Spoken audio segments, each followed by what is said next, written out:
प्यारे दर्शकों तुहाडा स्वागत है। अज भी साडे नाल हाज़र ने प्रोफैसर सतनाम सिंह संधू। सर तुहाडा भी स्वागत है। हाँ, धन्यवाद डॉक्टर जिंदर सिंह। ते अज आपां सर होरां कोलों जाणांगे नाटक दे बारे दे विच। सर नाटक की है जी? जिंदर सिंह पंजाबी साहित्य दे जां आधुनिक पंजाबी साहित्य दे जिहड़े चार प्रमुख रूप है जी उन्हां दे विचों एक साहित्य रूप असीं नाटक नूं लैंदे हां। जी ਜਦੋਂ ਵੀ ਨਾਟਕ ਦੇ ਵਿੱਚ ਅਸੀਂ ਜੀਵਨ ਦੀ ਪੇਸ਼ਕਾਰੀ ਕਰਦੇ ਹਾਂ ਜਾਂ ਸਾਰੇ ਸਾਹਿਤ ਰੂਪਾਂ ਦੇ ਵਿੱਚ ਜੀਵਨ ਦੀ ਪੇਸ਼ਕਾਰੀ ਕਰਦੇ ਹਾਂ ਤਾਂ ਉਸ ਪੇਸ਼ਕਾਰੀ ਲਈ ਵੱਖ-ਵੱਖ ਕਿਸਮ ਦੀਆਂ ਵਿਧਾਵਾਂ ਦਾ ਸਹਾਰਾ ਲਿਆ ਜਾਂਦਾ ਹੈ। ਜੀ ਜੇਕਰ ਮਨੁੱਖੀ ਜੀਵਨ ਦੀ ਮਨੁੱਖੀ ਭਾਵਾਂ ਦੀ ਪੇਸ਼ਕਾਰੀ ਉਹਨੂੰ ਨਾਟਕੀਅਤਾ ਦੇ ਰੂਪ ਦੇ ਵਿੱਚ ਪੇਸ਼ ਕੀਤਾ ਜਾਵੇ, ਵਾਰਤਾਲਾਪੀ ਰੂਪ ਦੇ ਵਿੱਚ ਪੇਸ਼ ਕੀਤਾ ਜਾਵੇ, ਉਹਦੇ ਵਿੱਚ ਇਸ ਕਿਸਮ ਦੀ ਕਲਾਤਮਿਕਤਾ ਹੋਵੇ ਜਿਹੜੀ ਸਟੇਜ ਤੇ ਐਕਟਿੰਗ ਦੇ ਨਾਲ ਜੁੜੀ ਹੋਈ ਹੋਵੇ ਤਾਂ ਇਸ ਕਿਸਮ ਦੀ ਵਿਧਾ ਨੂੰ ਅਸੀਂ ਨਾਟਕ ਆਖਦੇ ਹਾਂ। यानी अखां राहीं वेख्या जाण वाला ਬਿਲਕੁਲ। ਜਿਹੜਾ ਸਾਹਿਤ ਹੈ ਇਸ ਨੂੰ ਪਰੰਪਰਾ ਦੇ ਵਿੱਚ ਦੋ ਹਿੱਸਿਆਂ ਦੇ ਵਿੱਚ ਵੰਡਿਆ ਜਾਂਦਾ ਸੀ। ਇੱਕ ਉਹ ਸਾਹਿਤ ਸੀ ਜਿਹਨੂੰ ਕੰਨਾਂ ਰਾਹੀਂ ਸੁਣਿਆ ਜਾਂਦਾ ਸੀ, ਉਸ ਨੂੰ ਸ਼ਰਵ ਸਾਹਿਤ ਕਹਿੰਦੇ ਸੀ। ਜਿਹੜਾ ਅੱਖਾਂ ਰਾਹੀਂ ਦੇਖਿਆ ਜਾਂਦਾ ਸੀ ਇਸ ਨੂੰ ਦ੍ਰਿਸ਼ ਸਾਹਿਤ ਕਿਹਾ ਜਾਂਦਾ ਸੀ ਜਾਂ ਦ੍ਰਿਸ਼ ਕਾਵ ਕਿਹਾ ਜਾਂਦਾ ਸੀ। ਜਿਹੜਾ ਦ੍ਰਿਸ਼ ਸਾਹਿਤ ਜਾਂ ਦ੍ਰਿਸ਼ ਕਾਵ ਦੀ ਜਦੋਂ ਅਸੀਂ ਗੱਲ ਕਰਦੇ ਹਾਂ ਤਾਂ ਸਾਡੀ ਪਰੰਪਰਾ ਦੇ ਵਿੱਚ ਤਕਰੀਬਨ 2-2.5 ਹਜ਼ਾਰ ਸਾਲ ਪਹਿਲਾਂ ਸਾਨੂੰ ਇਸ ਦੀਆਂ ਉਦਾਹਰਨਾਂ ਮਿਲਦੀਆਂ। ਯੂਨਾਨ ਦੇ ਵਿੱਚ ਪੁਰਾਣੀ ਸਟੇਜ ਮਿਲਦੀ ਹੈ ਜਾਂ ਸਾਡੇ ਭਾਰਤੀ ਪਰੰਪਰਾ ਦੇ ਵਿੱਚ ਸਾਨੂੰ ਬਹੁਤ ਸਾਰੀਆਂ ਕਲਾਵਾਂ ਜਾਂ ਇਸ ਕਿਸਮ ਦੀ ਜਿਹੜੇ ਜਦੋਂ ਮਹਿੰਜੋਦੜੋ ਤੇ ਹੜੱਪਾ ਦੀ ਖੁਦਾਈ ਕੀਤੀ ਗਈ ਉੱਥੇ ਵੀ ਇੱਕ ਡਾਂਸਿੰਗ ਫਾਰਮ ਦੀ ਮੂਰਤੀ ਮਿਲੀ ਸੀ। ਇਹਦਾ ਮਤਲਬ ਇਹ ਹੋਇਆ ਕਿ ਜਿਹੜੀ ਸਾਡੀ ਦ੍ਰਿਸ਼ ਕਾਵ ਹੈ, ਦ੍ਰਿਸ਼ ਕਲਾ ਹੈ ਜਾਂ ਸਾਡੇ ਸਮਾਜ ਦੇ ਵਿੱਚ ਨਾਟਕੀਅਤ ਹੈ ਉਹਦੀ ਜਿਹੜੀ ਪਰੰਪਰਾ ਹੈ ਉਹ ਬਹੁਤ ਪੁਰਾਣੀ ਹੈ। ਸ਼ਾਇਦ ਉਹ ਲਿਖਤ ਸਾਹਿਤ ਤੋਂ ਵੀ ਕਿਤੇ ਜ਼ਿਆਦਾ ਪੁਰਾਣੀ ਹੈ ਕਿਉਂਕਿ ਪਹਿਲਾਂ ਜਦੋਂ ਵਿਅਕਤੀ ਸੰਚਾਰ ਕਰਦਾ ਸੀ, ਜਦੋਂ ਉਸਦੇ ਕੋਲੇ ਲਿਪੀ ਨਹੀਂ ਸੀ ਤਾਂ ਉਦੋਂ ਸੰਚਾਰ ਉਹ ਹੱਥਾਂ ਦੀਆਂ ਮੁਦਰਾਵਾਂ ਰਾਹੀਂ ਇਸ਼ਾਰੇ ਕਰਕੇ ਹੀ ਕਰਦਾ ਸੀ। ਇਸ ਕਰਕੇ ਤੁਸੀਂ ਹੁਣ ਵੀ ਦੇਖਿਆ ਹੋਣਾ ਕਿ ਬਹੁਤ ਸਾਰੇ ਜਾਨਵਰ ਇਸ਼ਾਰਿਆਂ ਦੇ ਨਾਲ ਹੀ ਇੱਕ ਦੂਜੇ ਨਾਲ ਸੰਚਾਰ ਕਰਦੇ ਆ। ਕਿਸੇ ਵੀ ਮਨੁੱਖ ਦੀ ਸੰਚਾਰ ਕਰਨ ਦੀ ਉਹ ਵਿਧੀ ਜਿਸ ਦੇ ਵਿੱਚ ਉਸ ਦੇ ਸਰੀਰਕ ਅੰਗ ਜ਼ਿਆਦਾ ਕਾਰਜਸ਼ੀਲ ਹੋਣ ਉਸ ਨੂੰ ਅਸੀਂ ਨਾਟਕੀ ਵਿਧਾਨ ਆਖਦੇ ਹਾਂ। ਤੇ ਇਸੇ ਤੋਂ ਹੀ ਹੌਲੀ ਹੌਲੀ ਮੈਨੂੰ ਲੱਗਦਾ ਕਿ ਪੰਜਾਬੀ ਦੇ ਵਿੱਚ ਵੀ ਸਾਡੀਆਂ ਰਾਸ ਲੀਲਾਵਾਂ ਜਾਂ ਸਾਡੇ ਜਿਹੜੇ ਕਈ ਥਾਵਾਂ ਤੇ ਇਕੱਠਾਂ ਦੇ ਵਿੱਚ ਭੰਡਾਂ ਦੁਆਰਾ ਇੱਕ ਦੂਸਰੇ ਨਾਲ ਗੱਲਬਾਤ ਕਰਕੇ ਇੱਕ ਦੂਸਰੇ ਦੇ ਮਗਰ ਕੋਈ ਖੜਕਾ ਕਰਨ ਵਾਲੀ ਚੀਜ਼ ਮਾਰ ਕੇ ਆਪਣੀ ਗੱਲ ਦਾ ਸੰਚਾਰ ਕੀਤਾ ਜਾਂਦਾ ਸੀ। ਗੋਲ ਦਾਇਰੇ ਬਣਾ ਕੇ ਗੱਲ ਦਾ ਸੰਚਾਰ ਕੀਤਾ ਜਾਂਦਾ ਸੀ।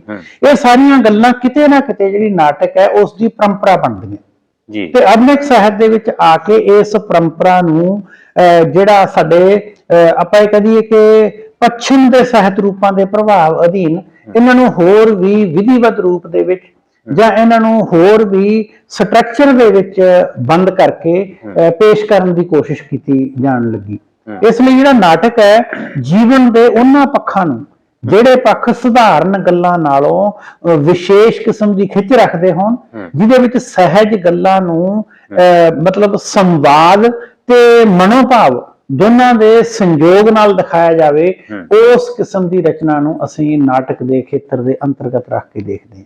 ਜੀ ਸਰ, ਜਿਵੇਂ ਆਪਾਂ ਪਹਿਲਾਂ ਬਾਕੀ ਸਾਹਿਤ ਰੂਪਾਂ ਦੇ ਬਾਰੇ ਵੀ ਕੁਝ ਸਾਹਿਤ ਰੂਪਾਂ ਬਾਰੇ ਆਪਾਂ ਗੱਲ ਕੀਤੀ ਹੈ ਤੇ ਉਹਨਾਂ ਦੇ ਆਪਾਂ ਤੱਤਾਂ ਬਾਰੇ ਵੀ ਗੱਲ ਕੀਤੀ ਹੈ ਤੇ ਸਾਨੂੰ ਤੁਸੀਂ ਸਾਹਿਤ ਦੇ ਨਾਟਕ ਦੇ ਤੱਤਾਂ ਬਾਰੇ ਵੀ ਜਾਣੋ। ਦੇਖੋ, ਆਪਾਂ ਜਦੋਂ ਕਿਸੇ ਵੀ ਸਾਹਿਤ ਰੂਪ ਦੇ ਤੱਤਾਂ ਦੀ ਗੱਲ ਕਰਦੇ ਤਾਂ ਤੱਤ ਅਸੀਂ ਪਹਿਲਾਂ ਵੀ ਜ਼ਿਕਰ ਕੀਤਾ ਕਿ ਉਹ ਬੁਨਿਆਦੀ ਸਮੱਗਰੀ ਹੁੰਦੀ ਹੈ ਜਿਹੜੀ ਉਸ ਸਾਹਿਤ ਰੂਪ ਨੂੰ ਬਣਾਉਣ ਦੇ ਵਿੱਚ ਸਹਾਇਤਾ ਕਰਦੀ ਹੈ। ਜਿਸ ਤਰੀਕੇ ਨਾਲ ਇਮਾਰਤ ਨੂੰ ਬਣਾਉਣ ਲਈ ਇੱਟਾਂ, ਗਾਰਾਂ, ਸਰੀਆ, ਸੀਮੈਂਟ ਇਹ ਸਾਰਾ ਮਿਲ ਕੇ ਇੱਕ ਇਮਾਰਤ ਨੂੰ ਅਸੀਂ ਸਰੂਪ ਦਿੰਦੇ ਹਾਂ, ਇਸੇ ਤਰੀਕੇ ਨਾਲ ਜਿਹੜਾ ਨਾਟਕ ਹੈ, ਨਾਟਕ ਦੇ ਵਿੱਚ ਵੀ ਅਸੀਂ ਜਿਹੜੇ ਉਸ ਦਾ ਵਿਸ਼ਾ, ਪਲਾਟ, ਉਸ ਦੀ ਵਾਰਤਾਲਾਪ, ਉਸ ਦੀਆਂ ਘਟਨਾਵਾਂ, ਉਹ ਸਾਰੇ ਜਿਹੜੇ ਪੱਖ ਹੈ ਜਦੋਂ ਉਹਨਾਂ ਨੂੰ ਅਸੀਂ ਸਮੋਹ ਲੈਂਦੇ ਹਾਂ, ਇੱਕ ਥਾਂ ਤੇ ਇਕੱਠਾ ਕਰ ਲੈਂਦੇ ਹਾਂ ਤਾਂ ਸਾਨੂੰ ਲੱਗਦਾ ਕਿ ਉਹਦੇ ਰਾਹੀਂ ਇੱਕ ਨਾਟਕ ਤਿਆਰ ਹੋਇਆ। ਤੇ ਤੱਤਾਂ ਨੂੰ ਸਮਝਣ ਦੀ ਇਸ ਕਰਕੇ ਵਿਸ਼ੇਸ਼ ਤੌਰ ਤੇ ਜ਼ਰੂਰਤ ਹੁੰਦੀ ਹੈ ਕਿ ਜਦੋਂ ਕਿਸੇ ਵੀ ਵਿਦਿਆਰਥੀ ਨੂੰ ਕਿਸੇ ਨਾਟਕ ਨੂੰ ਸਮਝਣ ਵਾਸਤੇ ਜਦੋਂ ਉਹ ਪੜ੍ਹਨਾ ਸ਼ੁਰੂ ਕਰਦਾ ਹੈ ਤੇ ਉਸ ਨੂੰ ਪੜ੍ਹਨ ਸਮੇਂ ਨਾਲ ਨਾਲ ਉਹ ਇਸ ਗੱਲ ਦਾ ਵੀ ਧਿਆਨ ਰੱਖਦਾ ਹੈ ਕਿ ਉਹਨੇ ਕਿੰਨਾ ਵਿਸ਼ੇਸ਼ ਪੱਖਾਂ ਤੇ ਧਿਆਨ ਦੇਣਾ ਹੈ। ਉਹ ਜਦੋਂ ਆਪਣੀ ਪੜ੍ਹਤ ਦੀ ਸ਼ੁਰੂਆਤ ਕਰਦਾ ਹੈ ਜਾਂ ਕਿਸੇ ਨਾਟਕ ਨੂੰ ਸਟੇਜ ਤੇ ਕਲਾ ਰੂਪ ਦੇ ਵਿੱਚ ਪੇਸ਼ ਹੋਇਆ ਦੇਖਦਾ ਹੈ ਤਾਂ ਉਹ ਦੇਖਦਾ ਕਿ ਇਸ ਨਾਟਕ ਦੇ ਵਿੱਚ ਪਾਤਰ ਕੌਣ ਹੈ, ਇਸ ਨਾਟਕ ਦੇ ਵਿੱਚ ਕਥਾ ਕਿਹੜੀ ਚੱਲ ਰਹੀ ਹੈ, ਇਸ ਨਾਟਕ ਦੇ ਵਿੱਚ ਕਿਸ ਵਿਚਾਰ ਨੂੰ ਪੇਸ਼ ਕੀਤਾ ਜਾ ਰਿਹਾ ਹੈ, ਇਸ ਦੇ ਜਿਹੜੇ ਪਾਤਰ ਹੈ ਉਹ ਇੱਕ ਦੂਜੇ ਨਾਲ ਵਾਰਤਾਲਾਪ ਜਾਂ ਡਾਇਲੌਗ ਕਿਵੇਂ ਕਰ ਰਹੇ ਹੈ, ਇਸ ਜਿਹੜੀ ਰਚਨਾ ਹੈ ਇਹਦੇ ਵਿੱਚ ਜਿਹੜੀਆਂ ਘਟਨਾਵਾਂ ਉਹ ਸਿਖਰ ਵੱਲ ਨੂੰ ਕਿਵੇਂ ਵੱਧ ਰਹੀਆਂ, ਇਸ ਰਚਨਾ ਨੇ ਅਖੀਰ ਦੇ ਵਿੱਚ ਸਾਡੇ ਕੋਲੇ ਕਿਸ ਉਦੇਸ਼ ਦੀ ਪੂਰਤੀ ਕਰਨੀ ਹੈ। ਜਦੋਂ ਇਹਨਾਂ ਸਾਰੀਆਂ ਪੱਖਾਂ ਨੂੰ ਉਹ ਸਮਝਦਾ ਹੈ, ਜਾਣਦਾ ਹੈ, ਤਾਂ ਅਸੀਂ ਇਹ ਕਹਿ ਸਕਦੇ ਹਾਂ ਕਿ ਉਹ ਵਿਅਕਤੀ ਨਾਟਕ ਦੇ ਤੱਤਾਂ ਨੂੰ ਪਕੜਨ ਦੀ, ਸਮਝਣ ਦੀ ਜਾਂ ਨਾਟਕ ਦੀਆਂ ਬੁਨਿਆਦੀ ਰੂੜੀਆਂ ਤੱਕ ਪਹੁੰਚਣ ਦੀ ਕੋਸ਼ਿਸ਼ ਕਰ ਰਿਹਾ ਹੁੰਦਾ ਹੈ। ਤੇ ਇਹ ਸਾਰੀਆਂ ਰੂੜੀਆਂ ਉਦੋਂ ਹੀ ਸੰਪੂਰਨ ਹੁੰਦੀਆਂ ਜਦੋਂ ਸਭ ਤੋਂ ਮਹੱਤਵਪੂਰਨ ਪੱਖ ਰੰਗਮੰਚ ਦੇ ਉੱਪਰ ਸਾਕਾਰ ਰੂਪ ਦੇ ਵਿੱਚ ਪੇਸ਼ ਕੀਤੀਆਂ ਜਾ ਸਕਣ। ਜੀ ਫਿਰ ਸਰ ਸਾਹਿਤ ਦੇ ਜਿਹੜੇ ਇਹਦੇ ਨਾਟਕ ਦੇ ਜਿਹੜੇ ਤੱਤਾਂ ਦੀ ਗੱਲ ਤੁਸੀਂ ਕਰ ਰਹੇ ਹੋ ਤੇ ਇਹਦੇ ਵਿੱਚੋਂ ਪਹਿਲਾ ਤੱਤ ਜਿਵੇਂ ਇਹਦੇ ਵਿਸ਼ਾ ਵੀ ਅਸੀਂ ਨਾਟਕ ਦੇ ਵਿੱਚ ਮੁੱਖ ਰਹਿੰਦਾ ਜੀ, ਤੇ ਵਿਸ਼ਾ ਇਸ ਦਾ ਪਹਿਲਾ ਤੱਤ ਹੈ ਜੀ। ਦੇਖੋ, ਜਿੱਥੋਂ ਤੱਕ ਵਿਸ਼ੇ ਦੀ ਗੱਲ ਹੈ, ਨਾਟਕ ਬਾਰੇ ਬਹੁਤ ਵਾਰੀ ਇਸ ਗੱਲ ਨੂੰ ਲੈ ਕੇ ਚਰਚਾ ਹੁੰਦੀ ਹੈ ਕਿ ਨਾਟਕਕਾਰ ਵਿਸ਼ੇ ਦੀ ਚੋਣ ਕਿਵੇਂ ਕਰਦਾ ਹੈ। ਕਈ ਲੋਕ ਇਹ ਕਹਿੰਦੇ ਆ ਕਿ ਨਾਟਕਕਾਰ ਜਦੋਂ ਵਿਸ਼ੇ ਦੀ ਚੋਣ ਕਰਦਾ ਹੈ ਤਾਂ ਉਹ ਸਮਾਜ ਦੇ ਵਿੱਚ ਪਈਆਂ ਹੋਈਆਂ ਨਾਟਕੀ ਘਟਨਾਵਾਂ ਨੂੰ ਲੈਂਦਾ ਹੈ, ਪਰ ਨਾਲ ਹੀ ਨਾਲ ਇਹਦੇ ਵਿਰੋਧ ਕਰਨ ਵਾਲੇ ਜਾਂ ਇਸ ਤੋਂ ਵੱਖਰੀ ਕਿਸਮ ਦੇ ਵਿਚਾਰ ਰੱਖਣ ਵਾਲੇ ਵਿਅਕਤੀ ਇਹ ਵੀ ਕਹਿੰਦੇ ਆ ਕਿ ਸਾਡੇ ਆਲੇ ਦੁਆਲੇ ਨਾਟਕੀ ਘਟਨਾਵਾਂ ਨਹੀਂ ਹੁੰਦੀਆਂ। ਘਟਨਾਵਾਂ ਨਾਵਲਕਾਰ ਲਈ, ਘਟਨਾਵਾਂ ਕਵਿਤਾ ਲਿਖਣ ਵਾਲੇ ਲਈ, ਘਟਨਾਵਾਂ ਵਾਰਤਕ ਲਿਖਣ ਲਈ ਜਾਂ ਕਹਾਣੀ ਲਿਖਣ ਵਾਲਿਆਂ ਲਈ ਇੱਕਸਾਰ ਹੀ ਹੁੰਦੀਆਂ।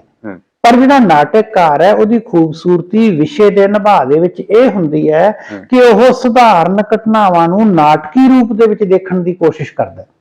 ਉਸ ਨੂੰ ਉਹਨਾਂ ਘਟਨਾਵਾਂ ਦਾ ਉਹ ਪੱਖ, ਉਹ ਲੁਕਿਆ ਹੋਇਆ ਆਧਾਰ ਜਿਹੜਾ ਲੋਕਾਂ ਨੂੰ ਸਿਰਫ ਜ਼ਾਹਰਾ ਤੌਰ ਤੇ ਨਾ ਨਜ਼ਰ ਆਉਂਦਾ ਹੋਵੇ, ਉਸ ਨੂੰ ਨਾਟਕਕਾਰ ਹੈ ਜਿਹੜਾ ਉਹ ਆਪਣੇ ਤਰੀਕੇ ਨਾਲ ਪੇਸ਼ ਕਰਨ ਦੀ ਕੋਸ਼ਿਸ਼ ਕਰਦਾ ਹੈ। ਜਿਹੜਾ ਬਲਵੰਤ ਗਾਰਗੀ ਹੈ, ਕਣਕ ਦੀ ਲਈ ਜਾਂ ਇਸ ਕਿਸਮ ਦੇ ਉਹਨਾਂ ਦੇ ਮਤਲਬ ਜਿਹੜੇ ਹੋਰ ਨਾਟਕ ਹੈ, ਉਹਨਾਂ ਸਾਰਿਆਂ ਦੇ ਵਿੱਚ ਜਦੋਂ ਉਹ ਜੀਵਨ ਨੂੰ ਪੇਸ਼ ਕਰਦੇ ਹੈ ਤਾਂ ਸਾਨੂੰ ਪਤਾ ਲੱਗਦਾ ਕਿ ਉਹਨਾਂ ਨੇ ਜੀਵਨ ਦੀਆਂ ਕਿਹੜੀਆਂ ਛੋਟੀਆਂ-ਛੋਟੀਆਂ ਬਾਰੀਕੀਆਂ ਨੂੰ ਕਿਸ ਰੂਪ ਦੇ ਵਿੱਚ ਲੈ ਕੇ ਸਾਡੇ ਸਾਹਮਣੇ ਪੇਸ਼ ਕਰਨ ਦੀ ਕੋਸ਼ਿਸ਼ ਕੀਤੀ ਹੈ। ਕੁਆਰੀ ਟੀਸੀ ਹੈ ਉਹਨਾਂ ਦਾ ਨਾਟਕ, ਉਸ ਦੇ ਵਿੱਚ ਕਿਵੇਂ ਉਹ ਘਟਨਾਵਾਂ ਦਾ ਵਿਕਾਸ ਸਾਡੇ ਸਾਹਮਣੇ ਰੱਖਦੇ ਹੈ, ਵਿਸ਼ੇ ਦੀ ਚੋਣ ਕਿਸ ਤਰੀਕੇ ਨਾਲ ਕਰਦੇ ਆ, ਵਿਸ਼ੇ ਦੇ ਨਿਭਾਅ ਲਈ ਕਿਹੜੇ-ਕਿਹੜੇ ਪੱਖਾਂ ਨੂੰ ਧਿਆਨ ਦੇ ਵਿੱਚ ਰੱਖਦੇ ਆ।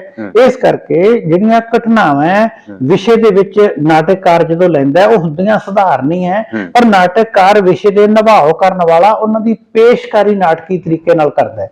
ਉਦਾਹਰਨ ਦੇ ਤੌਰ ਤੇ ਇਹ ਗੱਲ ਭਾਵੇਂ ਬਿਰਤਾਂਤ ਲਈ ਵਰਤੀ ਜਾਂਦੀ ਹੈ, ਉਹ ਕਿਹਾ ਜਾਂਦਾ ਹੈ ਕਿ ਨਾਟਕੀਅਤਾ ਕਿੱਥੇ ਆਉਂਦੀ ਹੈ। ਬਿਰਤਾਂਤ ਉਹ ਕਹਿੰਦੇ ਆ ਕਿ ਜੇ ਅਸੀਂ ਇਹ ਕਹੀਏ ਇੱਕ ਰਾਜਾ ਸੀ, ਇੱਕ ਰਾਣੀ ਸੀ, ਇਹ ਸਧਾਰਨ ਜਾਣਕਾਰੀ ਹੈ। ਇੱਕ ਰਾਜਾ ਸੀ, ਰਾਣੀ ਉਸ ਦੀ ਪਤਨੀ ਸੀ। ਇਸ ਦੇ ਨਾਲ ਕੀ ਹੋਇਆ, ਪਹਿਲੀ ਘਟਨਾ ਦੂਸਰੀ ਘਟਨਾ ਦੇ ਨਾਲ ਜੁੜ ਗਈ।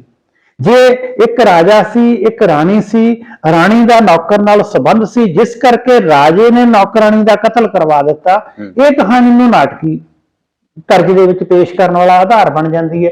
ਇਸ ਕਰਕੇ ਘਟਨਾਵਾਂ ਸਹਿਜ ਹੀ ਹੁੰਦੀਆਂ, ਉਹਨਾਂ ਘਟਨਾਵਾਂ ਦੀ ਵਿਸ਼ੇ ਦੇ ਵਿੱਚ ਬਣਤਰ, ਜੜਤ, ਨਿਭਾਓ ਤੇ ਵਿਸ਼ੇ ਦੇ ਵਿੱਚ ਪੇਸ਼ਕਾਰੀ ਕਿਵੇਂ ਕਰਨੀ ਹੈ, ਇਹ ਕਿਸੇ ਰਚਨਾ ਨੂੰ ਨਾਟਕ ਬਣਾਉਂਦੀ ਹੈ। ਜੀ, ਹਰ ਇੱਕ ਰਚਨਾ ਦਾ ਸਰ ਕੋਈ ਉਦੇਸ਼ ਹੁੰਦਾ। ਬਿਲਕੁਲ। ਤੇ ਨਾਟਕ ਦੇ ਵਿੱਚ ਉਦੇਸ਼ ਦੀ ਕੀ ਮਹੱਤਤਾ ਹੈ ਜੀ? ਹਾਂ, ਨਾਟਕ ਦੇ ਵਿੱਚ ਉਦੇਸ਼ ਨੂੰ ਸ਼ਾਇਦ ਜ਼ਿਆਦਾ ਮਹੱਤਵ ਦਿੱਤਾ ਜਾਂਦਾ ਹੈ, ਕਿਉਂਕਿ ਨਾਟਕ ਉਹ ਸਾਹਿਤ ਵਿਧਾ ਹੈ ਜਿਸ ਦੇ ਵਿੱਚ ਸਾਡੇ ਸਾਹਮਣੇ ਜਿਉਂਦੇ ਜਾਗਦੇ ਪਾਤਰ ਸਿੱਧੇ ਸੰਬੋਧਨ ਹੁੰਦੇ ਆ ਦਰਸ਼ਕਾਂ ਨੂੰ। ਹੋਰ ਕਿਸੇ ਵੀ ਸਾਹਿਤ ਵਿਧਾ ਦੇ ਵਿੱਚ ਸ਼ਾਇਦ ਇਸ ਰੂਪ ਦੇ ਵਿੱਚ, ਜੇ ਤੁਸੀਂ ਨਾਵਲ ਪੜ੍ਹ ਰਹੇ ਹੋ, ਨਾਵਲ ਦਾ ਪਾਤਰ ਹੈ ਜਿਹੜਾ ਉਹ ਪੁਸਤਕ ਦੇ ਵਿੱਚ ਇੱਕ ਨਾਮਕਰਨ ਦੇ ਅਧੀਨ ਰੱਖਿਆ ਹੋਇਆ ਪਿਆ ਹੈ। ਉਹ ਤੁਹਾਨੂੰ ਸਿੱਧਾ ਡਾਇਲੌਗ ਨਹੀਂ ਬੋਲ ਰਿਹਾ, ਉਹ ਤੁਹਾਨੂੰ ਸਿੱਧਾ ਸੰਬੋਧਿਤ ਨਹੀਂ ਹੋ ਰਿਹਾ। ਜਿਹੜਾ ਨਾਟਕ ਦਾ ਪਾਤਰ ਹੈ ਉਹ ਤੁਹਾਨੂੰ ਸਿੱਧਾ ਸੰਬੋਧਨ ਕਰ ਰਿਹਾ ਹੈ। ਉਹ ਸੰਬੋਧਨ ਜਦੋਂ ਕਰਦਾ ਹੈ ਤਾਂ ਹਰ ਸੰਬੋਧਨ ਦਾ ਕੋਈ ਨਾ ਕੋਈ ਅਰਥ ਹੁੰਦਾ ਹੈ, ਅਤੇ ਜਦੋਂ ਵੀ ਕੋਈ ਸੰਬੋਧਨ ਤੁਹਾਨੂੰ ਕਰਦਾ ਹੈ ਉਹ ਸੰਬੋਧਨ ਕਰਨ ਦਾ ਕੋਈ ਉਦੇਸ਼ ਵੀ ਹੁੰਦਾ ਹੈ। ਸ਼ਾਇਦ ਇਹੀ ਕਾਰਨ ਹੈ ਕਿ ਪੰਜਾਬ ਦੇ ਵਿੱਚ ਨੌਜਵਾਨ ਭਾਰਤ ਸਭਾ, ਭਾਵੇਂ ਹੋਰ ਇਸ ਕਿਸਮ ਦੀਆਂ ਜਿੰਨੀਆਂ ਵੀ ਕ੍ਰਾਂਤੀਕਾਰੀ ਲਹਿਰਾਂ ਚੱਲੀਆਂ, ਉਹ ਸਾਰੀਆਂ ਲਹਿਰਾਂ ਦੇ ਵਿੱਚ ਕਿਤੇ ਨਾ ਕਿਤੇ ਉਹਨਾਂ ਨੇ ਨਾਟਕ ਦਾ ਪ੍ਰਯੋਗ ਕੀਤਾ ਹੈ। ਉਹ ਨਾਟਕ ਰਾਹੀਂ ਕੀ ਕਰਦੇ ਸੀ ਕਿ ਆਪਣੀ ਗੱਲ ਹੈ ਜਿਹੜੀ ਉਹ ਆਪਣੇ ਅਧਪੜ੍ਹ ਜਾਂ ਅਨਪੜ੍ਹ ਵਿਅਕਤੀਆਂ ਤੱਕ ਪਹੁੰਚਾਉਣ ਵਿੱਚ ਸਫਲ ਹੋ ਜਾਂਦੇ ਸੀ। ਤੁਸੀਂ ਵੇਖਿਆ ਹੋਣਾ ਜਦੋਂ ਛੋਟੇ-ਛੋਟੇ ਕਿਤੇ ਰੈਲੀਆਂ ਮੁਜ਼ਾਹਰੇ ਹੁੰਦੇ ਆ ਤਾਂ ਨੁੱਕੜ ਨਾਟਕ ਦਾ ਸਹਾਰਾ ਲਿਆ ਜਾਂਦਾ ਹੈ। ਇਹਨਾਂ ਸਾਰਿਆਂ ਦਾ ਉਦੇਸ਼ ਇੱਕੋ ਹੀ ਹੁੰਦਾ ਹੈ ਕਿ ਆਪਣੇ ਵਿਚਾਰ ਨੂੰ, ਆਪਣੀ ਗੱਲ ਨੂੰ ਦੂਸਰੇ ਲੋਕਾਂ ਤੱਕ ਲੈ ਕੇ ਜਾਣਾ। ਉਸ ਇਕੱਠ ਦੇ ਵਿੱਚੋਂ ਉਹਨਾਂ ਨੂੰ ਆਪਣੀ ਗੱਲ ਸਪਸ਼ਟ ਰੂਪ ਦੇ ਵਿੱਚ ਦੱਸਣੀ। ਇਸ ਕਰਕੇ ਇੱਕ ਸਟੇਜੀ ਕਵਿਤਾ ਅਤੇ ਦੂਸਰਾ ਨਾਟਕ, ਇਹ ਦੋਨੇ ਸਾਹਿਤ ਵਿਧਾਵਾਂ ਇਸ ਕਿਸਮ ਦੀਆਂ ਜਿਹੜੀਆਂ ਸਿੱਧੇ ਤੌਰ ਤੇ ਆਪਣੇ ਦਰਸ਼ਕ ਨੂੰ ਸੰਬੋਧਿਤ ਹੁੰਦੀਆਂ।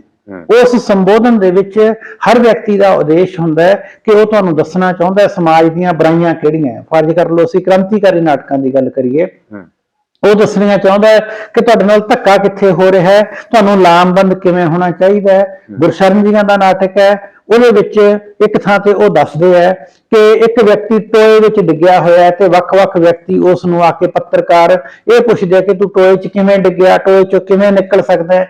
ਤਾਂ ਅਖੀਰ ਦੇ ਵਿੱਚ ਇੱਕ ਵਿਅਕਤੀ ਆ ਕੇ ਉਸ ਨੂੰ ਟੋਏ 'ਚੋਂ ਕੱਢਦਾ ਹੈ। ਇਹਦੇ ਵਿੱਚ ਉਹ ਇਸ ਉਦੇਸ਼ ਨੂੰ ਲੈ ਕੇ ਲਿਖਦੇ ਹੈ ਕਿ ਸਾਡਾ ਜਿਹੜਾ ਮੀਡੀਆ ਹੈ ਉਹ ਕੱਲਾ ਖਬਰ ਦਾ ਸਵਾਦ ਲੈਣਾ ਚਾਹੁੰਦਾ ਹੈ, ਡਿੱਗੇ ਪਏ ਬੰਦੇ ਦੀ ਸਾਰ ਨਹੀਂ ਲੈਣਾ ਚਾਹੁੰਦਾ।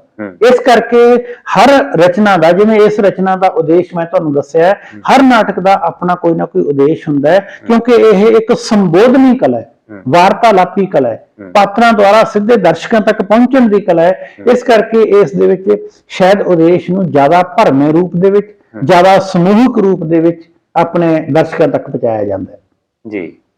ਤੇ ਸਰ ਜਦੋਂ ਨਾਟਕ ਦੇ ਤੱਤਾਂ ਬਾਰੇ ਪੜ੍ਹਦੇ ਆ ਤਾਂ ਉਹਦੇ ਵਿੱਚ ਪਲਾਟ ਤੱਤ ਵੀ ਪੜ੍ਹਦੇ ਆ ਜੀ, ਤੇ ਇਹ ਸਾਨੂੰ ਸਰਲ ਤਰੀਕੇ 'ਚ ਦੱਸੋ ਜੀ ਸਰ। ਦੇਖੋ, ਜਿਹੜਾ ਪਲਾਟ ਦੀ ਜਦੋਂ ਅਸੀਂ ਗੱਲ ਕਰਦੇ ਆ, ਕਿਸੇ ਵੀ ਰਚਨਾ ਨੂੰ ਪੇਸ਼ ਕਰਨ ਸਮੇਂ ਸਾਡੇ ਕੋਲੇ ਛੋਟੀਆਂ-ਛੋਟੀਆਂ ਘਟਨਾਵਾਂ ਹੁੰਦੀਆਂ। ਜੇ ਕਿਸੇ ਨੇ ਪਰਿਵਾਰ ਦੀ ਵੀ ਗੱਲ ਕਰਨੀ ਹੈ ਤਾਂ ਉਸ ਦੇ ਵਿੱਚ ਦੱਸਿਆ ਜਾਂਦਾ ਕਿ ਇਸ ਪਰਿਵਾਰ ਦਾ ਇੱਕ ਪਿਤਾ ਸੀ, ਉਸ ਪਰਿਵਾਰ ਦੇ ਵਿੱਚ 4 ਬੱਚੇ ਸੀ, ਉਹਨਾਂ ਦੀ ਇੱਕ ਮਾਤਾ ਸੀ, ਬੱਚਿਆਂ ਦੇ ਵਿੱਚੋਂ 2 ਲੜਕੀਆਂ ਸੀ, 2 ਲੜਕੇ ਸੀ, ਉਹਨਾਂ ਚੋਂ ਇੱਕ ਪੜ੍ਹਦਾ ਸੀ, ਇੱਕ ਨੌਕਰੀ ਕਰਦਾ ਸੀ, ਇੱਕ ਖੇਤੀ ਕਰਦਾ ਸੀ। ਇਹ ਸਾਰੀਆਂ ਛੋਟੀਆਂ-ਛੋਟੀਆਂ ਘਟਨਾਵਾਂ ਨੂੰ ਜਦੋਂ ਅਸੀਂ ਇੱਕ ਲੜੀ ਦੇ ਵਿੱਚ ਪਰੋਣੇ ਆ, ਉਸ ਨੂੰ ਅਸੀਂ ਰਚਨਾ ਦਾ ਪਲਾਟ ਆਖ ਦਿੰਦੇ ਹਾਂ। ਪਲਾਟ ਕਿਤੇ ਨਾ ਕਿਤੇ ਵਿਸ਼ੇ ਦੇ ਉਦੇਸ਼ ਨੂੰ ਪੂਰਤੀ ਲਈ ਇੱਕ ਖਾਸ ਕਿਸਮ ਦੀ ਵਿਚਾਰਾਂ ਦੀ ਵਿਉਂਤਬੰਦੀ ਨੂੰ ਅਸੀਂ ਆਖ ਸਕਦੇ ਹਾਂ। ਉਹਦੇ ਵਿੱਚ ਘਟਨਾਵਾਂ ਨੂੰ ਇੱਕ ਦੂਸਰੇ ਨਾਲ ਜੋੜਿਆ ਜਾਂਦਾ ਹੈ, ਘਟਨਾਵਾਂ ਨੂੰ ਸੰਯੁਕਤ ਰੂਪ ਦੇ ਵਿੱਚ ਸਾਡੇ ਸਾਹਮਣੇ ਰੱਖਿਆ ਜਾਂਦਾ ਹੈ। ਇਸ ਕਰਕੇ ਕੋਈ ਵੀ ਰਚਨਾ ਪਲਾਟ ਰਹਿਤ ਨਹੀਂ ਹੁੰਦੀ। ਜੇ ਅਸੀਂ ਬਿਰਤਾਂਤ ਦੀ ਵੀ ਗੱਲ ਕਰੀਏ, ਉਹਦੇ ਵਿੱਚ ਵੀ ਕੋਈ ਪਲਾਟ ਹੁੰਦਾ ਹੈ। ਇਸੇ ਤਰੀਕੇ ਨਾਲ ਜਿਹੜਾ ਸਾਡਾ ਨਾਟਕ ਹੈ, ਇਸ ਦੇ ਵਿੱਚ ਵੀ ਕਿਸੇ ਨਾ ਕਿਸੇ ਵਿਸ਼ੇਸ਼ ਧੁਰੇ ਦੇ ਦੁਆਲੇ ਸਾਰੀ ਉਹਦਾ ਰਚਨਾ ਦਾ ਘਟਨਾਕ੍ਰਮ ਘੁੰਮਦਾ ਹੈ। ਉਸ ਦੇ ਵਿੱਚੋਂ ਹੀ ਘਟਨਾਵਾਂ ਇੱਕ ਦੂਸਰੇ ਨਾਲ ਜੁੜੀਆਂ ਰਹਿੰਦੀਆਂ, ਉਸ ਦੇ ਵਿੱਚੋਂ ਹੀ ਵਾਰਤਾਲਾਪ ਰਾਹੀਂ ਰਚਨਾ ਅੱਗੇ ਵਿਕਾਸ ਕਰਦੀ ਹੈ। ਇਹ ਸਾਰਾ ਕੁਝ ਜਿਸ ਇੱਕ ਵਿਸ਼ੇਸ਼ ਵਿਧਾ ਦੇ ਵਿੱਚ ਸਮੋ ਕੇ ਇੱਕ ਵਿਸ਼ੇਸ਼ ਤੱਤ ਤੇ ਕੇਂਦਰਿਤ ਕੀਤਾ ਜਾਂਦਾ, ਅਸੀਂ ਉਸ ਨੂੰ ਪਲਾਟ ਆਖਦੇ ਹਾਂ ਜੀ। ਚਰਿੱਤਰ ਚਿਤਰਨ ਵੀ ਸਰ ਇਸ ਦਾ ਤੱਤ ਹੈ ਜੀ? ਬਿਲਕੁਲ। ਚਰਿੱਤਰ ਚਿਤਰਨ ਦਾ ਬੁਨਿਆਦੀ ਤੌਰ ਤੇ ਨਾਟਕ ਦੇ ਵਿੱਚ ਮਹੱਤਵ ਥੋੜਾ ਜਿਹਾ ਹੋਰ ਵੀ ਜ਼ਿਆਦਾ ਵੱਧ ਜਾਂਦਾ ਹੈ, ਕਿਉਂਕਿ ਨਾਟਕ ਦੇ ਵਿੱਚ ਤੁਸੀਂ ਦੇਖਿਆ ਹੋਣਾ ਕਿ ਵੇਸ਼-ਭੂਸ਼ਾ ਦਾ ਖਾਸ ਮਹੱਤਵ ਹੈ ਜੀ। ਬਹੁਤ ਸਾਰੇ ਯਥਾਰਥਵਾਦੀ ਨਾਟਕ ਹੈ ਜਿਹੜੇ, ਉਹਨਾਂ ਦੇ ਵਿੱਚ ਸਿਰਫ ਇਹੀ ਕਿਹਾ ਜਾਂਦਾ ਹੈ ਕਿ ਇਹ ਵਿਅਕਤੀ ਫਲਾਨਾ ਸਿੰਘ ਹੈ। ਕੁਝ ਨਾਟਕ ਹੈ ਜਿਹੜੇ, ਉਹਨਾਂ ਦੇ ਵਿੱਚ ਉਸ ਨੂੰ ਖਾਸ ਕਿਸਮ ਦੀ ਵੇਸ਼-ਭੂਸ਼ਾ ਵੀ ਪਹਿਨਾਈ ਜਾਂਦੀ ਹੈ। ਕਿਸੇ ਨੂੰ ਰਾਜਾ ਬਣਾਇਆ ਜਾਂਦਾ ਹੈ, ਉਸ ਦੀ ਦਿੱਖ ਕਾਸਟਿਊਮ ਉਸ ਕਿਸਮ ਦੀ ਪਾਈ ਜਾਂਦੀ ਹੈ। ਨੌਕਰ ਬਣਾਇਆ ਜਾਂਦਾ ਹੈ, ਉਹਨੂੰ ਉਸ ਕਿਸਮ ਦੀ ਕਾਸਟਿਊਮ ਪਵਾਈ ਜਾਂਦੀ ਹੈ। ਜੇ ਕਿਸੇ ਵਿਅਕਤੀ ਨੂੰ ਜੱਜ ਜਾਂ ਅੰਗਰੇਜ਼ ਪਾਤਰ ਬਣਾਇਆ ਜਾਂਦਾ ਹੈ, ਉਸ ਦੀ ਭਾਸ਼ਾ, ਉਸ ਦੀ ਡਰੈਸ, ਉਸ ਦਾ ਵਿਹਾਰ ਉਸ ਕਿਸਮ ਦਾ ਬਣਾਇਆ ਜਾਂਦਾ ਹੈ। ਇਸ ਦਾ ਮਤਲਬ ਇਹ ਹੋਇਆ ਕਿ ਰਚਨਾ ਨੂੰ ਪੇਸ਼ ਕਰਨ ਸਮੇਂ ਜਿਹੜੇ ਪ੍ਰਮੁੱਖ ਪਾਤਰ ਹੁੰਦੇ ਆ, ਜਿਨ੍ਹਾਂ ਨੂੰ ਨਾਟਕ ਦੀ ਭਾਸ਼ਾ ਵਿੱਚ ਅਸੀਂ ਚਰਿੱਤਰ ਕਹਿੰਦੇ ਆ, ਉਹਨਾਂ ਦੀ ਪੇਸ਼ਕਾਰੀ, ਉਹਨਾਂ ਨੂੰ ਚਿੱਤਰਨਾ। ਚਿੱਤਰ ਦਾ ਮਤਲਬ ਹੁੰਦਾ ਹੈ ਇੱਕ ਖਾਸ ਕਿਸਮ ਦਾ ਚਿੱਤਰ ਬਣਾਉਣਾ। ਜਦੋਂ ਤੁਹਾਡੇ ਸਾਹਮਣੇ ਪਾਤਰ ਖੜਾ ਹੈ, ਤੁਸੀਂ ਉਸ ਦਾ ਕਿਸ ਕਿਸਮ ਦਾ ਚਿੱਤਰ ਬਣਾ ਕੇ ਆਪਣੇ ਦਰਸ਼ਕਾਂ ਸਾਹਮਣੇ ਪੇਸ਼ ਕਰਨ ਦੀ ਕੋਸ਼ਿਸ਼ ਕਰ ਰਹੇ ਹੋ, ਇਹਨੂੰ ਅਸੀਂ ਉਸ ਚਰਿੱਤਰ ਦਾ ਚਿੱਤਰਨ ਆਖਦੇ ਹਾਂ। ਉਸ ਨੂੰ ਕਿਵੇਂ ਚਿੱਤਰਿਆ ਨਾਟਕਕਾਰ ਨੇ, ਜਿਹਨੂੰ ਤੁਸੀਂ ਆਮ ਤੌਰ ਤੇ ਨਾਟਕ ਦਾ ਡਾਇਰੈਕਟਰ ਕਹਿੰਦੇ ਹੋ ਜੀ। ਇਹ ਡਾਇਰੈਕਟਰ ਦੀ ਖੂਬਸੂਰਤੀ ਹੁੰਦੀ ਹੈ ਕਿ ਉਹ ਇੱਕ ਨਾਟਕਕਾਰ ਦੁਆਰਾ ਲਿਖੇ ਹੋਏ ਚਰਿੱਤਰ ਨੂੰ ਸਟੇਜ ਦੇ ਉੱਪਰ ਕਿਸ ਰੂਪ ਦੇ ਵਿੱਚ ਪੇਸ਼ ਕਰਦਾ ਹੈ। ਇਹ ਜਿੱਥੇ ਇੱਕ ਤਰੀਕੇ ਨਾਲ ਨਾਟਕਕਾਰ ਦੀ ਸਫਲਤਾ ਇਸ ਤੇ ਨਿਰਧਾਰਿਤ ਹੁੰਦੀ ਹੈ ਕਿ ਉਸਨੇ ਆਪਣੇ ਚਰਿੱਤਰਾਂ ਤੋਂ ਕਿਸ ਕਿਸਮ ਦੇ ਡਾਇਲੌਗ ਬੁਲਾਏ ਹੈ। ਫਰਜ਼ ਕਰ ਲਓ ਤੁਸੀਂ ਅਜਮੇਰ ਔਲਖ ਦੇ ਨਾਟਕਾਂ ਨੂੰ ਲੈਂਦੇ ਹੋ ਤਾਂ ਜਿੰਨੇ ਵੀ ਉਹਨਾਂ ਦੇ ਪਾਤਰ ਹੈ, ਉਹ ਪਿੰਡੂ ਕਿਸਾਨੀ ਨਾਲ ਜੁੜੇ ਹੋਏ, ਛੋਟੇ ਕਿੱਤਿਆਂ ਨਾਲ ਜੁੜੇ ਹੋਏ, ਖੇਤ ਮਜ਼ਦੂਰੀ ਨਾਲ ਜੁੜੇ ਹੋਏ। ਉਹਨਾਂ ਨੇ ਆਪਣੇ ਚਰਿੱਤਰਾਂ ਦੇ ਵਿੱਚ ਉਸ ਕਿਸਮ ਦੀ ਭਾਸ਼ਾ, ਉਸ ਕਿਸਮ ਦੀ ਵੇਸ਼-ਭੂਸ਼ਾ, ਉਸ ਕਿਸਮ ਦੀ ਪੇਸ਼ਕਾਰੀ ਨੂੰ ਆਧਾਰ ਬਣਾਇਆ ਹੈ। ਜਿਹੜੇ ਛੋਟੀ ਸਾਦਾ ਸਟੇਜ ਤੇ ਬੜੇ ਆਰਾਮ ਨਾਲ ਪੇਸ਼ ਹੋ ਸਕਦੇ ਆ। ਸਫਦਰ ਹਾਸਮੀ ਦੇ ਨਾਟਕ ਹੈ ਉਹ ਆਪਣੀ ਕਿਸਮ ਦੇ ਨਾਲ ਪੇਸ਼ ਹੁੰਦੇ ਆ। ਬਲਵੰਤ ਗਾਰਗੀ ਦੇ ਨਾਟਕਾਂ ਦੇ ਚਰਿੱਤਰ ਚਿਤਰਨ ਆਪਣੀ ਕਿਸਮ ਦਾ, ਉਹ ਚ ਇੱਕ ਕਿਸਮ ਦਾ ਸ਼ਹਿਰੀ ਤੱਤ ਆ ਜਾਂਦਾ, ਉਹਨਾਂ ਦਾ ਬਾਹਰ ਦਾ ਵੀ ਐਕਸਪੋਜ਼ਰ ਹੈ, ਉਹ ਗੱਲਾਂ ਵੀ ਆ ਜਾਂਦੀਆਂ। ਹਰਸ਼ਰਨ ਸਿੰਘ ਦੇ ਨਾਟਕਾਂ 'ਚ ਆਪਣੇ ਕਿਸਮ ਦੇ ਪੱਖ ਆ ਜਾਂਦੇ ਆ। ਮੇਰਾ ਕਹਿਣ ਤੋਂ ਮਤਲਬ ਇਹ ਹੈ ਕਿ ਹਰ ਨਾਟਕਕਾਰ ਆਪਣੀ ਸਮਰੱਥਾ ਅਨੁਸਾਰ ਤੇ ਵਿਸ਼ੇ ਦੀ ਮੰਗ ਅਨੁਸਾਰ ਆਪਣੀ ਰਚਨਾ ਦੇ ਵਿੱਚ ਚਰਿੱਤਰਾਂ ਦਾ ਚਿਤਰਨ ਕਰਦਾ ਹੈ। ਜੇ ਨਾਟਕ ਉਹਦਾ ਇਤਿਹਾਸਕ ਹੈ ਤਾਂ ਵੱਖਰੀ ਕਿਸਮ ਦੀ ਵੇਸ਼ਭੂਸ਼ਾ ਹੁੰਦੀ ਹੈ। ਜੇ ਬਲਵੰਤ ਗਾਰਗੀ ਦੇ ਨਾਟਕ ਅਸੀਂ ਸੁਲਤਾਨ ਰਜੀਆ ਦੀ ਗੱਲ ਕਰਦੇ ਹਾਂ ਤਾਂ ਉਹਦੇ ਵਿੱਚ ਸੁਲਤਾਨ ਰਜੀਆ, ਅਲਤੁਤਮਸ਼ ਤੇ ਹੋਰ ਜਿਹੜੇ ਗੁਲਾਮ ਹੈ ਉਹਨਾਂ ਸਾਰਿਆਂ ਦਾ ਜਦੋਂ ਚਿਤਰਨ ਕੀਤਾ ਜਾਂਦਾ ਹੈ ਇਤਿਹਾਸ 'ਚ, ਮਤਲਬ ਆਪਾਂ ਕਹੀਏ ਡੈਡ ਪਏ ਕਰੈਕਟਰ ਨੂੰ ਤੁਹਾਡੇ ਸਾਹਮਣੇ ਸਜੀਵ ਰੂਪ ਦੇ ਵਿੱਚ ਖੜਾ ਕਰਨਾ, ਇਹ ਇੱਕ ਕਲਾਕਾਰ ਦੀ, ਨਾਟਕਕਾਰ ਦੀ ਚਰਿੱਤਰ ਚਿਤਰਨ ਦੀ ਕਮਾਲ ਹੁੰਦੀ ਹੈ ਕਿ ਉਹ ਇੱਕ ਤੁਹਾਡੇ ਤੋਂ ਸਦੀਆਂ ਪਹਿਲਾਂ ਜਾ ਚੁੱਕੇ ਵਿਅਕਤੀ ਨੂੰ ਤੁਹਾਡੇ ਸਾਹਮਣੇ ਸਜੀਵ ਰੂਪ ਦੇ ਵਿੱਚ ਖੜਾ ਕਰਨ ਦੀ ਸਮਰੱਥਾ ਰੱਖਦਾ ਹੈ। ਇਸ ਸਾਰੀ ਗੱਲ ਨੂੰ ਅਸੀਂ ਨਾਟਕ ਦਾ ਚਰਿੱਤਰ ਚਿਤਰਨ ਆਖਦੇ ਹਾਂ। ਤੇ ਨਾਟਕਕਾਰ ਫਿਰ ਪਾਤਰਾਂ ਦਾ ਜਿਹੜਾ ਸੰਵਾਦ ਆ ਜੀ, ਉਹ ਵੀ ਉਸ ਦੀ ਰਚਨਾ ਦੇ ਉੱਪਰ ਵੀ ਕੀ ਖਾਸ ਗੱਲ ਹੁੰਦੀ ਹੈ? ਦੇਖੋ, ਨਾਟਕ ਦੇ ਵਿੱਚ ਜਿਹੜੀ ਤੁਹਾਡੀ ਗੱਲਬਾਤ ਹੈ ਉਹ ਸੰਵਾਦ ਰਾਹੀਂ ਅੱਗੇ ਚੱਲਦੀ ਹੈ ਜੀ। ਨਾਟਕ ਨੂੰ ਇਸੇ ਕਰਕੇ ਸੰਵਾਦੀ ਵਿਧਾ ਵੀ ਕਿਹਾ ਜਾਂਦਾ ਹੈ। ਸ਼ੁਰੂ ਦੇ ਵਿੱਚ ਤੁਹਾਨੂੰ ਦੱਸਿਆ ਜਾਂਦਾ ਹੈ ਕਿ ਸਾਡੇ ਕੋਲੇ ਆਹ ਕਰੈਕਟਰ ਹੈ, ਉਹ ਜਿਹੜੇ ਤੁਹਾਡੇ ਕੋਲੇ ਚੁਣੇ ਹੋਏ ਪਾਤਰ ਹੁੰਦੇ ਆ, ਉਹਨਾਂ ਪਾਤਰਾਂ ਦੇ ਇੱਕ ਦੂਸਰੇ ਨਾਲ ਗੱਲ ਕਰਨ ਦੇ ਲਹਿਜੇ ਰਾਹੀਂ ਹੀ ਤੁਹਾਡੀ ਗੱਲ ਹੈ ਜਿਹੜੀ ਉਹ ਗਾਂਹ ਚੱਲਦੀ ਹੈ, ਜਿਹਨੂੰ ਅਸੀਂ ਅੱਜ ਡਾਇਲਾਗ ਡਿਲੀਵਰੀ ਵੀ ਕਹਿ ਦਿੰਦੇ ਆ, ਵਾਰਤਾਲਾਪ ਵੀ ਕਹਿ ਦਿੰਦੇ ਆ। ਕਿਉਂਕਿ ਜਿਹੜਾ ਸਾਡੇ ਕੋਲੇ ਨਾਵਲ ਹੈ, ਨਾਵਲ ਦੇ ਵਿੱਚ ਜਿਹੜਾ ਬਿਰਤਾਂਤ ਅੱਗੇ ਤੁਰਦਾ ਹੈ, ਉਸ ਦੇ ਵਿੱਚ ਜਿਹੜਾ ਲੇਖਕ ਹੈ ਉਹ ਬਿਰਤਾਂਤ ਨੂੰ ਅੱਗੇ ਲੈ ਕੇ ਜਾਂਦਾ ਹੈ। ਨਾਟਕਕਾਰ ਦੇ ਕੋਲੇ ਇਹ ਹੁੰਦਾ ਹੈ ਕਿ ਉਹ ਸਾਰਾ ਕੁਝ ਜੋ ਉਸਨੇ ਕਹਿਣਾ ਹੁੰਦਾ ਹੈ ਉਹ ਆਪਣੇ ਕਰੈਕਟਰ ਦੇ ਬੋਝੇ ਦੇ ਵਿੱਚ ਜਾਂ ਦਿਮਾਗ ਦੇ ਵਿੱਚ ਪਾ ਦਿੰਦਾ ਹੈ ਕਿ ਤੂੰ ਫਲਾਣੇ ਵਿਅਕਤੀ ਨੂੰ ਇਹ ਗੱਲ ਕਹਿਣੀ ਹੈ। ਫਿਰ ਉਹ ਦੂਸਰੇ ਪਾਤਰ ਕੋਲੇ ਜਾਂਦਾ ਹੈ ਕਿ ਤੂੰ ਜਿਹੜੀ ਇਹ ਕਹੀ ਹੋਈ ਗੱਲ ਦਾ ਇਹ ਜਵਾਬ ਦੇਣਾ ਹੈ। ਇਸ ਤਰੀਕੇ ਨਾਲ ਇੱਕ ਵਿਅਕਤੀ ਦਾ ਸੰਵਾਦ ਦੂਸਰੇ ਨਾਲ ਕਰਾ ਕੇ, ਦੂਸਰੇ ਦਾ ਸੰਵਾਦ ਪਹਿਲੇ ਨਾਲ ਕਰਾ ਕੇ, ਦੋਨਾਂ ਦਾ ਸੰਵਾਦ ਤੀਸਰੇ ਨਾਲ ਕਰਾ ਕੇ ਉਹਨਾਂ ਦੀ ਗੱਲਬਾਤ, ਉਹਨਾਂ ਦੇ ਵਾਰਤਾਲਾਪ ਰਾਹੀਂ ਨਾਟਕ ਹੈ ਜਿਹੜਾ ਉਹ ਅੱਗੇ ਚੱਲਦਾ ਹੈ। ਇਸ ਕਰਕੇ ਇਹ ਨਾਟਕ ਦੀ ਸਭ ਤੋਂ ਖੂਬਸੂਰਤ ਗੱਲ ਹੀ ਇਹ ਹੁੰਦੀ ਹੈ ਕਿ ਉਹ ਸਾਰਾ ਨਿਰਭਰ ਹੀ ਵਾਰਤਾਲਾਪ ਤੇ ਕਰਦਾ। ਕਿਉਂਕਿ ਤੁਸੀਂ ਦੇਖਿਆ ਹੋਣਾ ਇੱਕ ਸਮੇਂ ਤੇ ਨਾਟਕ ਹੈ ਜਿਹੜਾ ਇਹ ਰੇਡੀਓ ਦੀ ਵਿਧਾ ਵੀ ਰਿਹਾ। ਰੇਡੀਓ ਦੇ ਉੱਪਰ ਤੁਹਾਨੂੰ ਕਿਸੇ ਵੀ ਪਾਤਰ ਨੂੰ ਦੇਖਣ ਦਾ ਮੌਕਾ ਨਹੀਂ ਮਿਲਦਾ। ਉੱਥੇ ਤੁਹਾਨੂੰ ਸਿਰਫ ਉਹਨਾਂ ਦੇ ਆਵਾਜ਼ ਤੇ ਸੰਵਾਦ ਤੋਂ ਹੀ ਪਤਾ ਲੱਗਦਾ ਕਿ ਕਿਹੜਾ ਵਿਅਕਤੀ ਕੌਣ ਬੋਲ ਰਿਹਾ ਜੀ ਜੀ। ਉੱਥੇ ਉਹ ਤੁਹਾਨੂੰ ਇਸ ਵਾਰਤਾਲਾਪ ਤੇ ਸੰਵਾਦ ਰਾਹੀਂ ਉਸ ਪੂਰੀ ਦੀ ਪੂਰੀ ਕਥਾ ਦੇ ਦਰਸ਼ਨ ਕਰਾਏ ਜਾਂਦੇ ਆ। ਉਹਦੇ ਪਿੱਛੇ ਭਾਵੇਂ ਮਤਲਬ ਸਾਊਂਡ ਦੀ ਜਾਂ ਸੰਗੀਤ ਦੀ ਵਰਤੋਂ ਵੀ ਕੀਤੀ ਜਾਂਦੀ ਹੈ, ਪਰ ਬੁਨਿਆਦੀ ਤੌਰ ਤੇ ਜਿਹੜਾ ਕਥਾ ਦਾ ਕਾਰਜ ਹੈ ਉਹ ਵਾਰਤਾਲਾਪ ਰਾਹੀਂ ਅੱਗੇ ਚੱਲਦਾ ਹੈ। ਇਸ ਕਰਕੇ ਜਿਹੜੀ ਵਾਰਤਾਲਾਪ ਜਾਂ ਸੰਵਾਦ ਹੈ ਇਹ ਨਾਟਕ ਦਾ ਬਹੁਤ ਮਹੱਤਵਪੂਰਨ ਤੇ ਅਨਿੱਖੜ ਅੰਗ ਹੈ। ਜੇ ਇਹ ਕਿਹਾ ਜਾਵੇ ਕਿ ਬੁਨਿਆਦੀ ਅੰਗ ਹੈ ਤਾਂ ਇਹ ਵੀ ਕੋਈ ਅਤਕਥਨੀ ਨਹੀਂ ਹੈ। ਵਾਤਾਵਰਨ ਦਾ ਕੀ ਮਹੱਤਵ ਰਹਿੰਦਾ ਸਰ ਨਾਟਕ? ਹਾਂਜੀ, ਨਾਟਕ ਚ ਵਾਤਾਵਰਨ ਬਹੁਤ ਮਹੱਤਵ ਰੱਖਦਾ ਹੈ। ਜਦੋਂ ਪਾਤਰ ਸਾਡੇ ਸਟੇਜ ਤੇ ਆਉਂਦੇ ਆ, ਤੁਸੀਂ ਅਕਸਰ ਦੇਖਿਆ ਹੋਣਾ ਜਿਹੜੇ ਨਾਟਕ ਸਟੇਜ ਕੀਤੇ ਜਾਂਦੇ ਆ ਤਾਂ ਸਟੇਜ ਤੇ ਡਾਇਲਾਗ ਬੋਲਣ ਤੋਂ ਵੀ ਪਹਿਲਾਂ ਸਟੇਜ ਨੂੰ ਸ਼ਿੰਗਾਰਿਆ ਜਾਂਦਾ ਹੈ। ਵਾਤਾਵਰਨ ਦਾ ਮਤਲਬ ਇਹ ਹੁੰਦਾ ਹੈ ਕਿ ਉੱਥੇ ਕਿਸ ਕਿਸਮ ਦਾ ਮਾਹੌਲ ਪੈਦਾ ਕੀਤਾ ਗਿਆ। ਜੇ ਉਹ ਨਾਟਕ ਕਿਸੇ ਦਫ਼ਤਰ ਬਾਰੇ ਹੈ ਤਾਂ ਉੱਥੇ ਦਫ਼ਤਰ ਦਾ ਵਾਤਾਵਰਨ ਤਿਆਰ ਕੀਤਾ ਜਾਂਦਾ ਹੈ। ਇਤਿਹਾਸਕ ਘਟਨਾ ਬਾਰੇ ਹੈ ਉਸ ਕਿਸਮ ਦਾ ਵਾਤਾਵਰਨ ਤਿਆਰ ਕੀਤਾ ਜਾਂਦਾ ਹੈ। ਪੇਂਡੂ ਚੁਗਿਰਦੇ ਬਾਰੇ ਹੈ ਤਾਂ ਉਸ ਕਿਸਮ ਦਾ ਵਾਤਾਵਰਨ ਤਿਆਰ ਕੀਤਾ ਜਾਂਦਾ ਹੈ। ਜੇ ਕਿਸੇ ਧਾਰਮਿਕ ਸ਼ਖਸੀਅਤ ਬਾਰੇ ਹੈ, ਹਨੇਰੀ ਦਾ ਸੀਨ ਦਿਖਾਉਣਾ ਹੈ, ਉਹਨਾਂ ਨੇ ਗਮ ਦਾ, ਖੁਸ਼ੀ ਦਾ ਸੀਨ ਦਿਖਾਉਣਾ ਹੈ, ਉਸ ਕਿਸਮ ਦਾ ਮਗਰ ਸੰਗੀਤ ਦੇ ਕੇ ਉਹਦੇ ਨਾਲ ਵਾਤਾਵਰਨ ਉਘਾੜਿਆ ਜਾਂਦਾ ਹੈ। ਇਸ ਕਰਕੇ ਇੱਕ ਨਾਟਕਕਾਰ ਦੁਆਰਾ ਜੋ ਇੱਕ ਬਿਰਤਾਂਤਕਾਰ ਦੇ ਰੂਪ ਦੇ ਵਿੱਚ ਨਾਵਲਕਾਰ ਦੁਆਰਾ ਲਿਖ ਕੇ ਸਾਰੇ ਦਾ ਸਾਰਾ ਚਿੱਤਰ ਪੇਸ਼ ਕੀਤਾ ਜਾਂਦਾ ਵਾਤਾਵਰਨ ਦਾ, ਨਾਟਕਕਾਰ ਉਹ ਸਾਰੇ ਨੂੰ ਤੁਹਾਡੇ ਸਾਹਮਣੇ ਸਜੀਵ ਦਿਖਾਉਣ ਦੀ ਕੋਸ਼ਿਸ਼ ਕਰਦਾ। ਇਸ ਕਰਕੇ ਜੋ ਵੀ ਸਟੇਜ ਤੇ, ਜੋ ਵੀ ਡਾਇਲਾਗ ਰਾਹੀਂ, ਜੋ ਵੀ ਸੰਗੀਤ ਰਾਹੀਂ, ਜੋ ਵੀ ਲਾਈਟਾਂ ਰਾਹੀਂ ਤੁਸੀਂ ਸਪਸ਼ਟ ਰੂਪ ਦੇ ਵਿੱਚ ਸਾਹਮਣੇ ਦੇਖਦੇ ਹੋ, ਉਸ ਨੂੰ ਅਸੀਂ ਨਾਟਕ ਦਾ ਸਿਰਜਿਆ ਹੋਇਆ ਵਾਤਾਵਰਨ ਆਖ ਸਕਦੇ ਹਾਂ ਜੀ। ਤੇ ਜਿਹੜੀ ਨਾਟਕ ਦੇ ਵਿੱਚ ਸ਼ੈਲੀ ਹੈ ਜੀ, ਸ਼ੈਲੀ ਨੂੰ ਤੁਸੀਂ ਕਿਵੇਂ ਦੇਖਦੇ ਹੋ? ਬਿਲਕੁਲ, ਨਾਟਕ ਵਿੱਚ ਸ਼ੈਲੀ ਜਾਂ ਜਨਰਲ ਤੌਰ ਤੇ ਅਸੀਂ ਜਿਹੜੀ ਸ਼ੈਲੀ ਨੂੰ ਇਹ ਸਮਝਦੇ ਹਾਂ ਕਿ ਉਹ ਕਿਸੇ ਵੀ ਕਲਾਕਾਰ ਦੀ ਸ਼ਖਸੀਅਤ ਹੁੰਦੀ ਹੈ।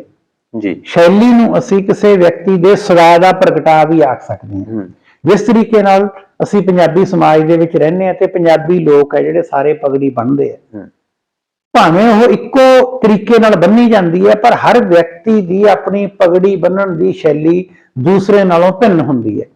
ਇਸੇ ਪ੍ਰਕਾਰ ਹੀ ਨਾਟਕਕਾਰ ਭਾਵੇਂ ਸਾਡੇ ਸਮਾਜ ਦੀਆਂ ਸਹਿਜ ਘਟਨਾਵਾਂ ਨੂੰ ਲੈਂਦਾ, ਨਾਟਕਕਾਰ ਉਹਨਾਂ ਘਟਨਾਵਾਂ ਨੂੰ ਲੈਂਦਾ ਜਿਨ੍ਹਾਂ ਨੂੰ ਹੋਰ ਵੀ ਬਾਕੀ ਸਾਹਿਤ ਰੂਪਾਂ ਦੇ ਵਿੱਚ ਲਿਆ ਜਾਂਦਾ ਹੈ ਜਾਂ ਬਾਕੀ ਨਾਟਕਕਾਰਾਂ ਦੁਆਰਾ ਲਿਆ ਜਾਂਦਾ ਹੈ, ਪਰ ਹਰ ਨਾਟਕਕਾਰ ਦੀ ਆਪਣੀ ਕਥਾ ਨੂੰ ਪੇਸ਼ ਕਰਨ ਦੀ ਵਿਧੀ, ਆਪਣੇ ਪਾਤਰਾਂ ਦੁਆਰਾ ਬੁਲਾਈ ਜਾਣ ਵਾਲੀ ਸ਼ਬਦਾਵਲੀ, ਆਪਣੇ ਪਾਤਰਾਂ ਦੀ ਚੋਣ ਕਰਨਾ, ਆਪਣੇ ਪਾਤਰਾਂ ਬਾਰੇ ਜਿਹੜੀ ਉਹ ਵਰਣਨ ਦਿੰਦਾ ਹੈ, ਇਹ ਸਾਰੇ ਕੁਝ ਦੇ ਸੰਯੋਗ ਨੂੰ ਜਿਸ ਰਾਹੀਂ ਉਹ ਆਪਣੀ ਕਲਾ ਨੂੰ ਲੋਕਾਂ ਤੱਕ ਲੈ ਕੇ ਜਾਣ ਦੀ ਸਮਰੱਥਾ ਰੱਖਦਾ ਹੈ, ਇਸੇ ਨੂੰ ਅਸੀਂ ਸ਼ੈਲੀ ਕਹਿੰਦੇ ਹਾਂ। ਸ਼ੈਲੀ ਨੂੰ ਮਨੁੱਖ ਦੀ ਸ਼ਖਸੀਅਤ ਕਿਹਾ ਜਾਂਦਾ ਹੈ ਤੇ ਕਲਾ ਦੇ ਵਿੱਚ ਸ਼ੈਲੀ ਨੂੰ ਕਲਾਕਾਰ ਦੀ ਸ਼ਖਸੀਅਤ ਕਿਹਾ ਜਾਂਦਾ ਹੈ ਜੀ। ਇਸ ਕਰਕੇ ਤੁਸੀਂ ਦੇਖਿਆ ਹੋਣਾ ਸਾਡੇ ਕੁਝ ਨਾਟਕਕਾਰ ਹੈ ਜਿਹੜੀ ਉਹਨਾਂ ਦੀ ਬੜੀ ਚੁਸਤ ਦਰੁਸਤ ਸ਼ੈਲੀ ਹੁੰਦੀ ਹੈ, ਛੋਟੀ ਕਿਸਮ ਦੀ ਉਹ ਰਚਨਾ ਨੂੰ ਲੈਂਦੇ ਆ। ਨਾਟਕ ਦਾ ਹੀ ਦੂਸਰਾ ਰੂਪ ਹੈ ਜਿਹੜਾ ਉਹ ਅਸੀਂ ਕਹਿ ਸਕਦੇ ਹਾਂ ਕਿ ਉਹ ਅੱਜਕੱਲ ਟੀਵੀ ਦੇ ਵਿੱਚ ਉਹਦਾ ਫਿਲਮਾਂਕਨ ਕਰਕੇ ਸੀਰੀਅਲ ਵੀ ਬਣਾਏ ਗਏ। ਜਸਪਾਲ ਭੱਟੀ ਦੀ ਗੱਲ ਕਰਾਂ ਤਾਂ ਉਹਦੀ ਆਪਣੀ ਕਿਸਮ ਦੀ ਸ਼ੈਲੀ ਸੀ।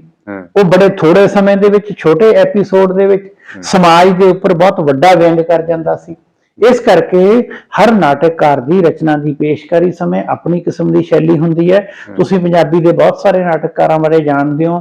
ਕੋਈ ਪਿੰਡੂ ਕਿਸਾਨੀ ਨੂੰ ਆਪਣੀ ਸ਼ੈਲੀ ਰਾਹੀਂ ਪੇਸ਼ ਕਰਦਾ ਹੈ, ਕੋਈ ਪੰਜਾਬ ਦੀ ਇਤਿਹਾਸਕਤਾ ਨੂੰ ਆਪਣੀ ਸ਼ੈਲੀ ਰਾਹੀਂ ਪੇਸ਼ ਕਰਦਾ ਹੈ, ਕੋਈ ਸਮਾਜਿਕ ਸਮਾਜ ਦੇ ਦਰਦ ਨੂੰ ਆਪਣੀ ਸ਼ੈਲੀ ਵਿੱਚ ਪੇਸ਼ ਕਰਦਾ ਹੈ, ਕੋਈ ਕਿਸੇ ਖਾਸ ਕਿਸਮ ਦੀ ਵਿਚਾਰਧਾਰਾ ਨੂੰ ਆਪਣੀ ਸ਼ੈਲੀ ਰਾਹੀਂ ਆਪਣੇ ਦਰਸ਼ਕਾਂ ਤੱਕ ਲੈ ਕੇ ਜਾਣਾ ਚਾਹੁੰਦਾ ਹੁੰਦਾ ਹੈ। ਇਸ ਕਰਕੇ ਸ਼ੈਲੀ ਨਾਟਕ ਦਾ ਇੱਕ ਅਤਿਅੰਤ ਮਹੱਤਵਪੂਰਨ ਪੱਖ ਹੈ ਜੀ। ਸਰ, ਨਾਟਕ ਤੇ ਰੰਗਮੰਚ, ਰੰਗਮੰਚ ਕੀ ਹੈ ਜੀ? ਦੇਖੋ, ਨਾਟਕ ਇੱਕ ਲਿਖੀ ਹੋਈ ਰਚਨਾ ਜਾਂ ਸਾਹਿਤ ਦਾ ਆਧਾਰ ਹੈ ਔਰ ਰੰਗਮੰਚ ਉਸ ਦੀ ਪ੍ਰਯੋਗਸ਼ਾਲਾ ਹੈ ਜੀ। ਜਿਸ ਵਿਸ਼ੇਸ਼ ਚਿੱਤਰਪਟ ਦੇ ਉੱਪਰ ਸਾਨੂੰ ਉਹ ਰਚਨਾ ਨੂੰ ਸਾਕਾਰ ਹੋਇਆ ਜਿਉਂਦਾ ਕਰਕੇ ਦਿਖਾਇਆ ਜਾਵੇ, ਅਸੀਂ ਉਸ ਨੂੰ ਰੰਗਮੰਚ ਆਖਦੇ ਹਾਂ। ਭਾਵੇਂ ਬਹੁਤ ਵਾਰੀ ਮੰਨਿਆ ਜਾਂਦਾ ਕਿ ਬਹੁਤ ਸਾਰੇ ਨਾਟਕ ਹੈ ਜਿਹੜੇ ਉਹ ਰੰਗਮੰਚ ਲਈ ਨਹੀਂ ਲਿਖੇ ਜਾਂਦੇ, ਪਰ ਰੰਗਮੰਚ ਤੋਂ ਬਿਨਾਂ ਨਾਟਕ ਦੀ ਹੋਂਦ ਨੂੰ ਕਿਆਸ ਕਰਨਾ ਵੀ ਅਸੰਭਵ ਹੈ ਜੀ। ਰੰਗਮੰਚ ਬੁਨਿਆਦੀ ਤੌਰ ਤੇ ਨਾਟਕ ਦੇ ਵਿੱਚ ਦੋ ਪੱਖ ਪ੍ਰਮੁੱਖ ਹੁੰਦੇ ਆ, ਇੱਕ ਰੰਗਮੰਚ ਤੇ ਦੂਸਰੇ ਦਰਸ਼ਕ। ਰੰਗਮੰਚ ਤੇ ਦਰਸ਼ਕ ਦਾ ਸਿੱਧਾ ਸੰਬੰਧ ਹੈ। ਜਿਵੇਂ ਅਸੀਂ ਸ਼ੁਰੂ ਦੇ ਵਿੱਚ ਕਿਹਾ ਕਿ ਨਾਟਕ ਇੱਕ ਦ੍ਰਿਸ਼ ਸਾਹਿਤ ਹੈ, ਇੱਕ ਵਾਰਤਾਲਾਪ ਦਾ ਸਾਹਿਤ ਹੈ, ਪਾਤਰਾਂ ਦੁਆਰਾ ਪੇਸ਼ਕਾਰੀ ਦਾ ਸਾਹਿਤ ਹੈ, ਆਪਣੇ ਸਰੀਰ ਦੀਆਂ ਮੁਦਰਾਵਾਂ ਤੇ ਐਕਟਿੰਗ ਰਾਹੀਂ ਆਪਣੀ ਗੱਲ ਕਹਿਣ ਦਾ ਢੰਗ ਹੈ ਜਿਹੜਾ ਉਸ ਨੂੰ ਪੇਸ਼ ਕਰਨ ਵਾਲਾ ਸਾਹਿਤ ਹੈ। ਇਹ ਸਾਰਾ ਕੁਝ ਕਿੱਥੇ ਸੰਭਵ ਹੈ? ਇਹ ਸਿਰਫ ਸਟੇਜ ਤੇ ਰੰਗਮੰਚ ਦੇ ਉੱਪਰ ਹੀ ਸੰਭਵ ਹੋ ਸਕਦਾ ਹੈ, ਉਸ ਤੋਂ ਬਿਨਾਂ ਸੰਭਵ ਨਹੀਂ ਹੁੰਦਾ। ਤੁਸੀਂ ਇਹ ਦੇਖਿਆ ਹੋਣਾ ਕਿ ਨਾਵਲ ਹੈ ਜਿਹੜਾ ਉਹ ਇਕੱਲੇ ਵਿਅਕਤੀ ਦੁਆਰਾ ਪੜ੍ਹੇ ਜਾਣ ਵਾਲੀ ਵਿਧਾ ਹੈ। ਨਾਟਕ ਹੈ ਜਿਹੜਾ ਸਮੂਹ ਦੇ ਵਿੱਚ ਬੈਠ ਕੇ ਸਿੱਧੇ ਸੰਬੋਧਨ ਦੇ ਰੂਪ ਵਿੱਚ ਦੇਖੇ ਜਾਣ ਦੀ ਵਿਧਾ। ਇਸ ਕਰਕੇ ਰੰਗਮੰਚ ਤੋਂ ਬਿਨਾਂ ਨਾਟਕ ਨੂੰ ਕਿਆਸ ਨਹੀਂ ਕੀਤਾ ਜਾ ਸਕਦਾ। ਇੱਕ ਸਮੇਂ ਕਿਹਾ ਜਾਂਦਾ ਸੀ ਕਿ ਬਹੁਤ ਸਾਰੀਆਂ ਚੀਜ਼ਾਂ ਜਿਹੜੀਆਂ ਰੰਗਮੰਚ ਤੇ ਪੇਸ਼ ਨਹੀਂ ਕੀਤੀਆਂ ਜਾ ਸਕਦੀਆਂ। ਕਈ ਕਹਿੰਦੇ ਸੀ ਕਿ ਸਮੁੰਦਰ ਦਾ ਤੂਫਾਨ ਨਹੀਂ ਦਿਖਾਇਆ ਜਾ ਸਕਦਾ, ਵੱਡੇ ਜਹਾਜ਼ ਨਹੀਂ ਦਿਖਾਏ ਜਾ ਸਕਦੇ। ਕੁਝ ਪਾਤਰ ਲਿਮਿਟੇਸ਼ਨ ਇਹ ਹੁੰਦੀ ਹੈ, ਸਿੱਖ ਪਰੰਪਰਾ ਦੀ ਗੱਲ ਕਰੀਏ, ਗੁਰੂ ਸਾਹਿਬਾਨ ਦੇ ਜੀਵਨ ਨਾਲ ਸੰਬੰਧਿਤ ਨਾਟਕ ਹੈ, ਉਹਨਾਂ ਨੂੰ ਲਿਖਿਆ ਤਾਂ ਜਾ ਸਕਦਾ ਪਰ ਰੰਗਮੰਚ ਤੇ ਨਹੀਂ ਦਿਖਾਇਆ ਜਾ ਸਕਦਾ। ਪਰ ਅੱਜ ਸਾਡੇ ਜਿਹੜੇ ਰੰਗਮੰਚੀ ਹੈ, ਸਾਡੇ ਕਲਾਕਾਰ ਹੈ, ਉਹਨਾਂ ਕੋਲੇ ਇੰਨੀ ਪੁਖਤਗੀ ਆ ਗਈ ਹੈ ਕਿ ਉਹ ਵਾਇਸ ਓਵਰ ਦੇ ਕੇ, ਪਿੱਠ ਭੂਮੀ ਦੇ ਵਿੱਚ ਆਵਾਜ਼ਾਂ ਦੇ ਕੇ ਜਾਂ ਕਿਸੇ ਨਾ ਕਿਸੇ ਤਰੀਕੇ ਨਾਲ ਇਸ ਕਮੀ ਨੂੰ ਪੂਰਾ ਕਰਦੇ ਆ। ਤੇ ਅੱਜ ਜਿਵੇਂ ਜਿਵੇਂ ਸਾਡੀ ਇਹ ਵਿਧਾ ਵਿਕਸਿਤ ਹੋਈ ਹੈ, ਉਵੇਂ ਜਿਵੇਂ ਇਸ ਵਿਧਾ ਦੀ ਪੇਸ਼ਕਾਰੀ ਕਰਨ ਵਾਲੇ ਵਿਅਕਤੀਆਂ ਦਾ ਵੀ ਵਿਕਾਸ ਹੋਇਆ ਤੇ ਰੰਗਮੰਚ ਅੱਜ ਹੈ ਜਿਹੜਾ ਉਹ ਬਹੁਤ ਸਾਰੀਆਂ ਟੈਕਨੀਕਸ ਦੀ ਵਰਤੋਂ ਕਰਦਾ ਹੈ। ਉਹਦੇ ਵਿੱਚ ਲਾਈਟ, ਸਾਊਂਡ ਔਰ ਬੈਕਗ੍ਰਾਉਂਡ ਦੇ ਵਿੱਚ ਬਹੁਤ ਸਾਰੀਆਂ ਜਿਹੜੀਆਂ ਚਿੱਤਰ ਲੱਗੇ ਹੁੰਦੇ ਆ, ਇਹਨਾਂ ਸਾਰੀਆਂ ਚੀਜ਼ਾਂ ਨੂੰ ਸਮੋ ਕੇ ਜਿਹੜੀ ਤੁਹਾਡੀ ਇੱਕ ਲਿਖਤ ਕਲਾ ਹੈ ਉਸ ਨੂੰ ਜਿਉਂਦਾ ਕਰ ਦਿੰਦਾ ਹੈ। ਇਸ ਕਰਕੇ ਮੈਨੂੰ ਇਹ ਲੱਗਦਾ ਕਿ ਰੰਗਮੰਚ ਤੋਂ ਬਿਨਾਂ ਨਾਟਕ ਬਾਰੇ ਗੱਲ ਕਰਨੀ ਜਿਹੜੀ ਹੈਗੀ ਹੈ ਉਹ ਸੰਭਵ ਹੀ ਨਹੀਂ ਹੈ ਜੀ। ਸਰ, ਜਦੋਂ ਨਾਟਕ ਸਾਹਿਤ ਬਾਰੇ ਪੜ੍ਹਦੇ ਹਾਂ ਤਾਂ ਨਾਟਕ ਸਾਹਿਤ ਦੇ ਵਿੱਚ ਸਾਨੂੰ ਇਸ ਦੇ ਵਰਗੀਕਰਨ ਵੀ ਪ੍ਰਾਪਤ ਹੁੰਦੇ ਆ। ਬਿਲਕੁਲ। ਤੇ ਤੁਹਾਡੇ ਦ੍ਰਿਸ਼ਟੀਕੋਣ ਦੇ ਅਨੁਸਾਰ ਕਿੰਨੇ ਵਰਗੀਕਰਨ ਕਰਦੇ ਹੋ ਜੀ? ਦੇਖੋ, ਨਾਟਕ ਦੇ ਵਿਸ਼ੇ ਨੂੰ ਲੈ ਕੇ, ਵਿਸ਼ੇ ਦੇ ਨਿਭਾਅ ਨੂੰ ਲੈ ਕੇ, ਇੱਕ ਨਾਟਕ ਦੀ ਪੇਸ਼ਕਾਰੀ ਨੂੰ ਲੈ ਕੇ ਇਸ ਕਿਸਮ ਨਾਲ ਇਹਨਾਂ ਨੂੰ ਵੱਖ-ਵੱਖ ਵਰਗਾਂ ਦੇ ਵਿੱਚ ਵੰਡਿਆ ਜਾ ਸਕਦਾ ਹੈ। ਇਸ ਦੇ ਜਿਹੜੇ ਮੋਟੇ ਤੌਰ ਤੇ, ਜੇ ਵਿਧਾ ਦੇ ਤੌਰ ਤੇ ਵਰਗ ਕੀਤੇ ਜਾਣ ਤਾਂ ਨਾਟਕ ਨੂੰ ਅਸੀਂ ਦੋ ਹਿੱਸਿਆਂ ਵਿੱਚ ਵੰਡਦੇ ਹਾਂ। ਇੱਕ ਨੂੰ ਅਸੀਂ ਪੂਰਾ ਨਾਟਕ ਜਾਂ ਨਾਟਕ ਕਹਿੰਦੇ ਆ, ਦੂਸਰੇ ਨੂੰ ਅਸੀਂ ਇਕਾਂਗੀ ਕਹਿੰਦੇ ਆ। ਜਦੋਂ ਕੋਈ ਅਸੀਂ ਬਹੁਤ ਵੱਡੀ ਘਟਨਾ ਦੀ ਪੇਸ਼ਕਾਰੀ ਕਰਦੇ ਹਾਂ, ਸਮੁੱਚੇ ਜੀਵਨ ਨਾਲ ਸੰਬੰਧਿਤ ਬਿਰਤਾਂਤ ਨੂੰ ਨਾਟਕੀ ਰੂਪ ਦੇ ਵਿੱਚ ਪੇਸ਼ ਕਰਨਾ ਹੋਵੇ ਤਾਂ ਉਸ ਨੂੰ ਅਸੀਂ ਪੂਰਨ ਨਾਟਕ ਕਹਿੰਦੇ ਹਾਂ। ਪੂਰਨ ਨਾਟਕ ਉਸ ਨੂੰ ਮੰਨਿਆ ਜਾਂਦਾ ਹੈ ਜਿਹਦੇ ਵਿੱਚ ਬਹੁਤ ਸਾਰੀਆਂ ਝਾਕੀਆਂ ਜਾਂ ਐਕਟ ਹੁੰਦੇ ਆ। ਮਨੁੱਖੀ ਜੀਵਨ ਨੂੰ ਸਮਗਰ ਰੂਪ ਦੇ ਵਿੱਚ, ਸੰਪੂਰਨਤਾ ਦੇ ਵਿੱਚ ਪੇਸ਼ ਕਰਨ ਦੀ ਵਿਧਾ ਹੁੰਦਾ ਹੈ। ਜਦੋਂ ਇਸੇ ਦੇ ਵਿੱਚੋਂ ਇੱਕ ਛੋਟਾ ਹਿੱਸਾ ਲੈ ਕੇ, ਪੂਰੇ ਜੀਵਨ ਦੇ ਵਿੱਚੋਂ ਇੱਕ ਅੰਗ ਨੂੰ ਲੈ ਕੇ ਬੜੀ ਤੇਜ਼ੀ ਨਾਲ, ਚੁਸਤੀ ਨਾਲ ਇੱਕੋ ਹੀ ਘਟਨਾ ਤੇ ਕੇਂਦਰਿਤ ਹੋ ਕੇ ਪੇਸ਼ਕਾਰੀ ਕੀਤੀ ਜਾਵੇ ਤਾਂ ਉਸ ਨੂੰ ਇੱਕ ਅੰਗੀ ਜਾਂ ਇਕਾਂਗੀ ਕਿਹਾ ਜਾਂਦਾ ਹੈ। ਇਸ ਕਰਕੇ ਇੱਕ ਪੂਰਾ ਨਾਟਕ ਸਾਡੇ ਕੋਲੇ ਹੁੰਦਾ ਹੈ, ਇੱਕ ਸਾਡੇ ਕੋਲੇ ਨਾਟਕ ਨੂੰ ਛੋਟੇ ਰੂਪ ਵਿੱਚ ਪੇਸ਼ ਕਰਨ ਦੀ ਵਿਧਾ ਜਿਹੜੀ ਉਹ ਇਕਾਂਗੀ ਮੰਨਿਆ ਜਾਂਦਾ ਹੈ। ਇਕਾਂਗੀ ਬਾਰੇ ਸਾਡੇ ਕੋਲੇ ਬਹੁਤ ਕਿਸਮ ਦੀਆਂ ਗੱਲਾਂ ਪ੍ਰਚਲਿਤ ਹੈ ਕਿ ਇਹ ਮੌਂਕੀਜ਼ ਪਾ ਜਿਹੜੀ ਸਾਡੀ ਪਹਿਲੀ ਇਕਾਂਗੀ ਸੀ, ਜੋ ਨਾਟਕ ਤੋਂ ਪਹਿਲਾਂ ਦਰਸ਼ਕਾਂ ਦਾ ਮਨ ਲਵਾਉਣ ਲਈ ਦਿਖਾਈ ਜਾਂਦੀ ਸੀ, ਹੌਲੀ ਹੌਲੀ ਉਹ ਇੰਨੀ ਮਕਬੂਲ ਹੋਈ ਕਿ ਲੋਕਾਂ ਨੇ ਉਸ ਨੂੰ ਵੀ ਬਰਾਬਰ ਦਾ ਦਰਜਾ ਦਿੱਤਾ। ਇਸ ਕਿਸਮ ਦੀਆਂ ਗੱਲਾਂ ਪ੍ਰਚਲਿਤ ਹੈ। ਪਰ ਅਸੀਂ ਜਾਣਦੇ ਹਾਂ ਕਿ ਜਿਹੜੀ ਸਾਡੀ ਪੁਰਾਣੀਆਂ ਰਾਸ ਲੀਲਾ ਸੀ, ਸਾਡੀਆਂ ਜਿਹੜੀਆਂ ਰਮਾਇਣ ਦੀਆਂ ਝਲਕੀਆਂ ਹੁੰਦੀਆਂ ਸੀ ਜਾਂ ਸਾਡੇ ਭੰਡਾਂ ਦੀਆਂ ਕੁਝ ਝਲਕੀਆਂ ਹੁੰਦੀਆਂ ਸੀ, ਉਹਦੇ ਵਿੱਚ ਵੀ ਛੋਟੇ ਛੋਟੇ ਐਕਟ ਬਣਾ ਕੇ ਪੇਸ਼ ਕੀਤੇ ਜਾਂਦੇ ਸੀ। ਉਹ ਐਕਟ ਪੂਰਾ ਹੋਣ ਤੋਂ ਬਾਅਦ ਕਰੈਕਟਰ ਬਦਲ ਜਾਂਦੇ ਸੀ, ਹੋਰ ਆ ਜਾਂਦੇ ਸੀ, ਵੱਖਰੀ ਝਾਕੀ ਪੇਸ਼ ਕਰਦੇ ਸੀ।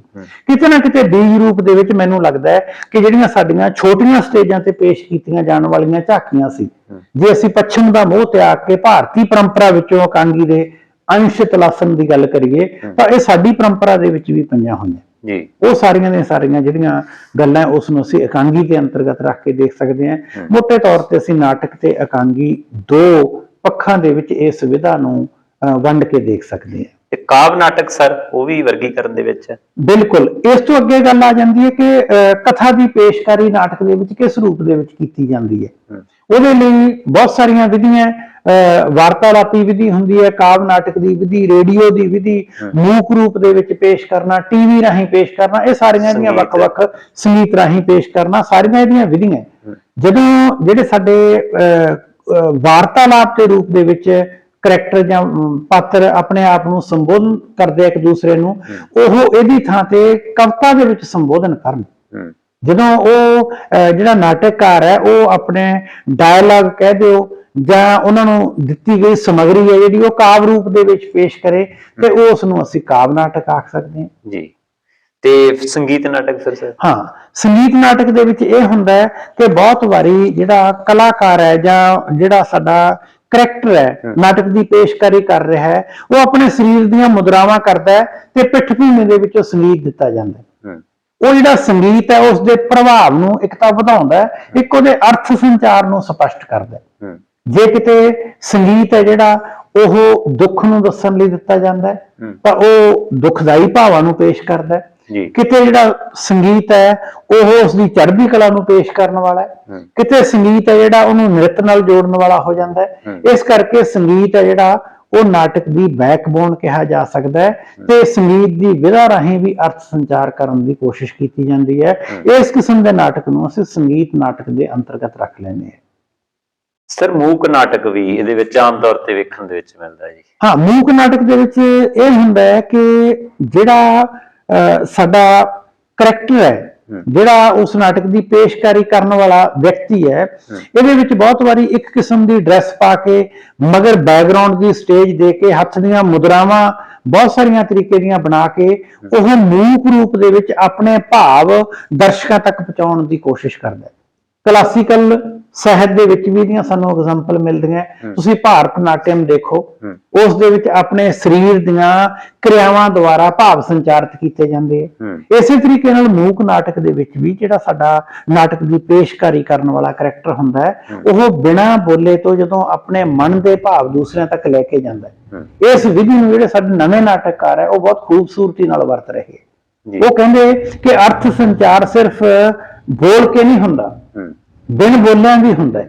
ਜਿਹੜਾ ਬਿਨ ਬੋਲਿਆਂ ਅਰਥ ਸੰਚਾਰ ਕਰਨਾ ਹੈ, ਤੇ ਕਈ ਵਾਰੀ ਪੂਰੇ ਦੇ ਪੂਰੇ ਨਾਟਕ ਦੇ ਵਿੱਚ ਬਿਨਾਂ ਬੋਲਿਆਂ ਭਾਵਾਂ ਦਾ ਸੰਚਾਰ ਕਰਨਾ ਹੈ। ਇਹ ਬਹੁਤ ਖੂਬਸੂਰਤ ਤੇ ਕਲਾਮਈ ਵਿਧੀ ਦੇ ਤੌਰ ਤੇ ਦੇਖਿਆ ਜਾ ਸਕਦਾ ਹੈ। ਬਹੁਤ ਸਾਰੇ ਨਾਟਕਕਾਰ ਇਸ ਕਿਸਮ ਦੀ ਵਿਧਾ ਦਾ ਪ੍ਰਯੋਗ ਕਰਦੇ ਆ ਜੀ। ਸਰ ਹੁਣ ਅੱਜ ਕੱਲ ਆਮ ਵੇਖਣ ਦੇ ਵਿੱਚ ਵੀ ਆਉਂਦਾ ਇੱਕ ਪਾਤਰੀ ਨਾਟਕ, ਤੇ ਬਹੁਤੇ ਵਾਰੀ ਉਹਨੂੰ ਸੋਲੋ ਨਾਟਕ ਵੀ ਕਹਿ ਦਿੱਤਾ ਜਾਂਦਾ ਅੰਗਰੇਜ਼ੀ ਦੇ ਵਿੱਚ, ਤੇ ਉਸ ਬਾਰੇ ਵੀ ਦੱਸੋ ਸਰ। ਜਦੋਂ ਪੂਰੇ ਦੇ ਪੂਰੇ ਘਟਨਾਕ੍ਰਮ ਨੂੰ ਇੱਕ ਵਿਅਕਤੀ ਪੇਸ਼ ਕਰਦਾ ਹੈ ਤਾਂ ਉਹ ਇੱਕ ਪਾਤਰੀ ਨਾਟਕ ਕਿਹਾ ਜਾਂਦਾ ਹੈ। ਪਿਛਲੇ ਦਿਨਾਂ ਦੇ ਵਿੱਚ ਮੈਨੂੰ ਨਾਟਕ ਦੇਖਣ ਦਾ ਮਿਲਿਆ ਮੌਕਾ ਜਲੰਧਰ ਦੀ ਟੀਮ ਦਾ, ਉਹਦੇ ਵਿੱਚ 2 ਪਾਤਰੀ ਨਾਟਕ ਸੀ। ਇੱਕ ਪਾਤਰੀ ਜਾਂ 2 ਪਾਤਰੀ ਨਾਟਕ ਉਹ ਹੁੰਦੇ ਆ ਜਿੱਥੇ ਉਹਨਾਂ ਵਿਅਕਤੀਆਂ ਨੂੰ ਕਈ ਵਾਰ ਆਪਣੀ ਕਲਾ ਦੇ ਜੌਹਰ ਜ਼ਿਆਦਾ ਦਿਖਾਉਣੇ ਪੈਂਦੇ ਆ। ਉਹਨਾਂ ਨੂੰ ਆਪਣੀ ਆਵਾਜ਼ ਦੀ ਪਿੱਚ, ਆਵਾਜ਼ ਦੀ ਪੇਸ਼ਕਾਰੀ, ਸਟੇਜ ਨੂੰ ਕਵਰ ਕਰਨਾ, ਦਰਸ਼ਕਾਂ ਨੂੰ ਆਪਣੇ ਨਾਲ ਜੋੜ ਕੇ ਰੱਖਣਾ, ਕਿਉਂਕਿ ਇੱਕ ਵਿਅਕਤੀ ਦੁਆਰਾ ਕਿਸੇ ਨਾਟਕ ਨੂੰ ਪੇਸ਼ ਕਰਨ ਸਮੇਂ ਜ਼ਿਆਦਾ ਸਮੇਂ ਇਕੱਲੇ ਦਾ ਸਟੇਜ ਤੇ ਰਹਿਣਾ ਤੇ ਸਟੇਜ ਦੇ ਸਾਰੇ ਸਾਹਮਣੇ ਬੈਠੇ ਦਰਸ਼ਕਾਂ ਨੂੰ ਲੰਮੇ ਸਮੇਂ ਤੱਕ ਨਾਲ ਜੋੜ ਕੇ ਰੱਖਣਾ, ਇਹ ਆਪਣੇ ਆਪ ਦੇ ਵਿੱਚ ਬਹੁਤ ਹੀ ਪੁਖਤਗੀ ਵਾਲੀ ਕਲਾ ਹੈ। ਇਸ ਕਰਕੇ ਅੱਜ ਕੱਲ ਤੁਸੀਂ ਦੇਖਿਆ ਹੋਣਾ, ਕਿਸੇ ਥੋੜੇ ਜਿਹੇ ਡਿਫਰੈਂਟ ਫਾਰਮ 'ਚ ਜੇ ਰਿਲੇਟ ਕਰਕੇ ਦੇਖੀਏ ਤਾਂ ਕਮੇਡੀ ਦੇ ਬਹੁਤ ਸਾਰੇ ਟੀਵੀ ਦੇ ਉੱਪਰ ਸ਼ੋਅ ਆਉਂਦੇ ਆ। ਜਿਹੜੇ ਸਟੈਂਡ ਅਪ ਕਮੇਡੀਅਨ ਹੈ ਉਹ ਇੱਕ ਕਿਸਮ ਦੇ ਇਕੱਲੇ ਵਿਅਕਤੀ ਹੀ ਨਾਟਕੀਅਤਾ ਦੇ ਤੱਤ ਅਨੁਸਾਰ ਆਪਣੇ ਦਰਸ਼ਕਾਂ ਨੂੰ ਨਾਲ ਜੋੜ ਕੇ ਦੇਖਦੇ ਆ। ਕਿੰਨੇ ਸਮੇਂ ਤੱਕ ਤੁਸੀਂ ਉਹਨਾਂ ਦੇ ਭਾਵਾਂ ਨੂੰ ਆਪਣੇ ਨਾਲ ਬੰਨ੍ਹ ਕੇ ਰੱਖ ਸਕਦੇ ਹੋ।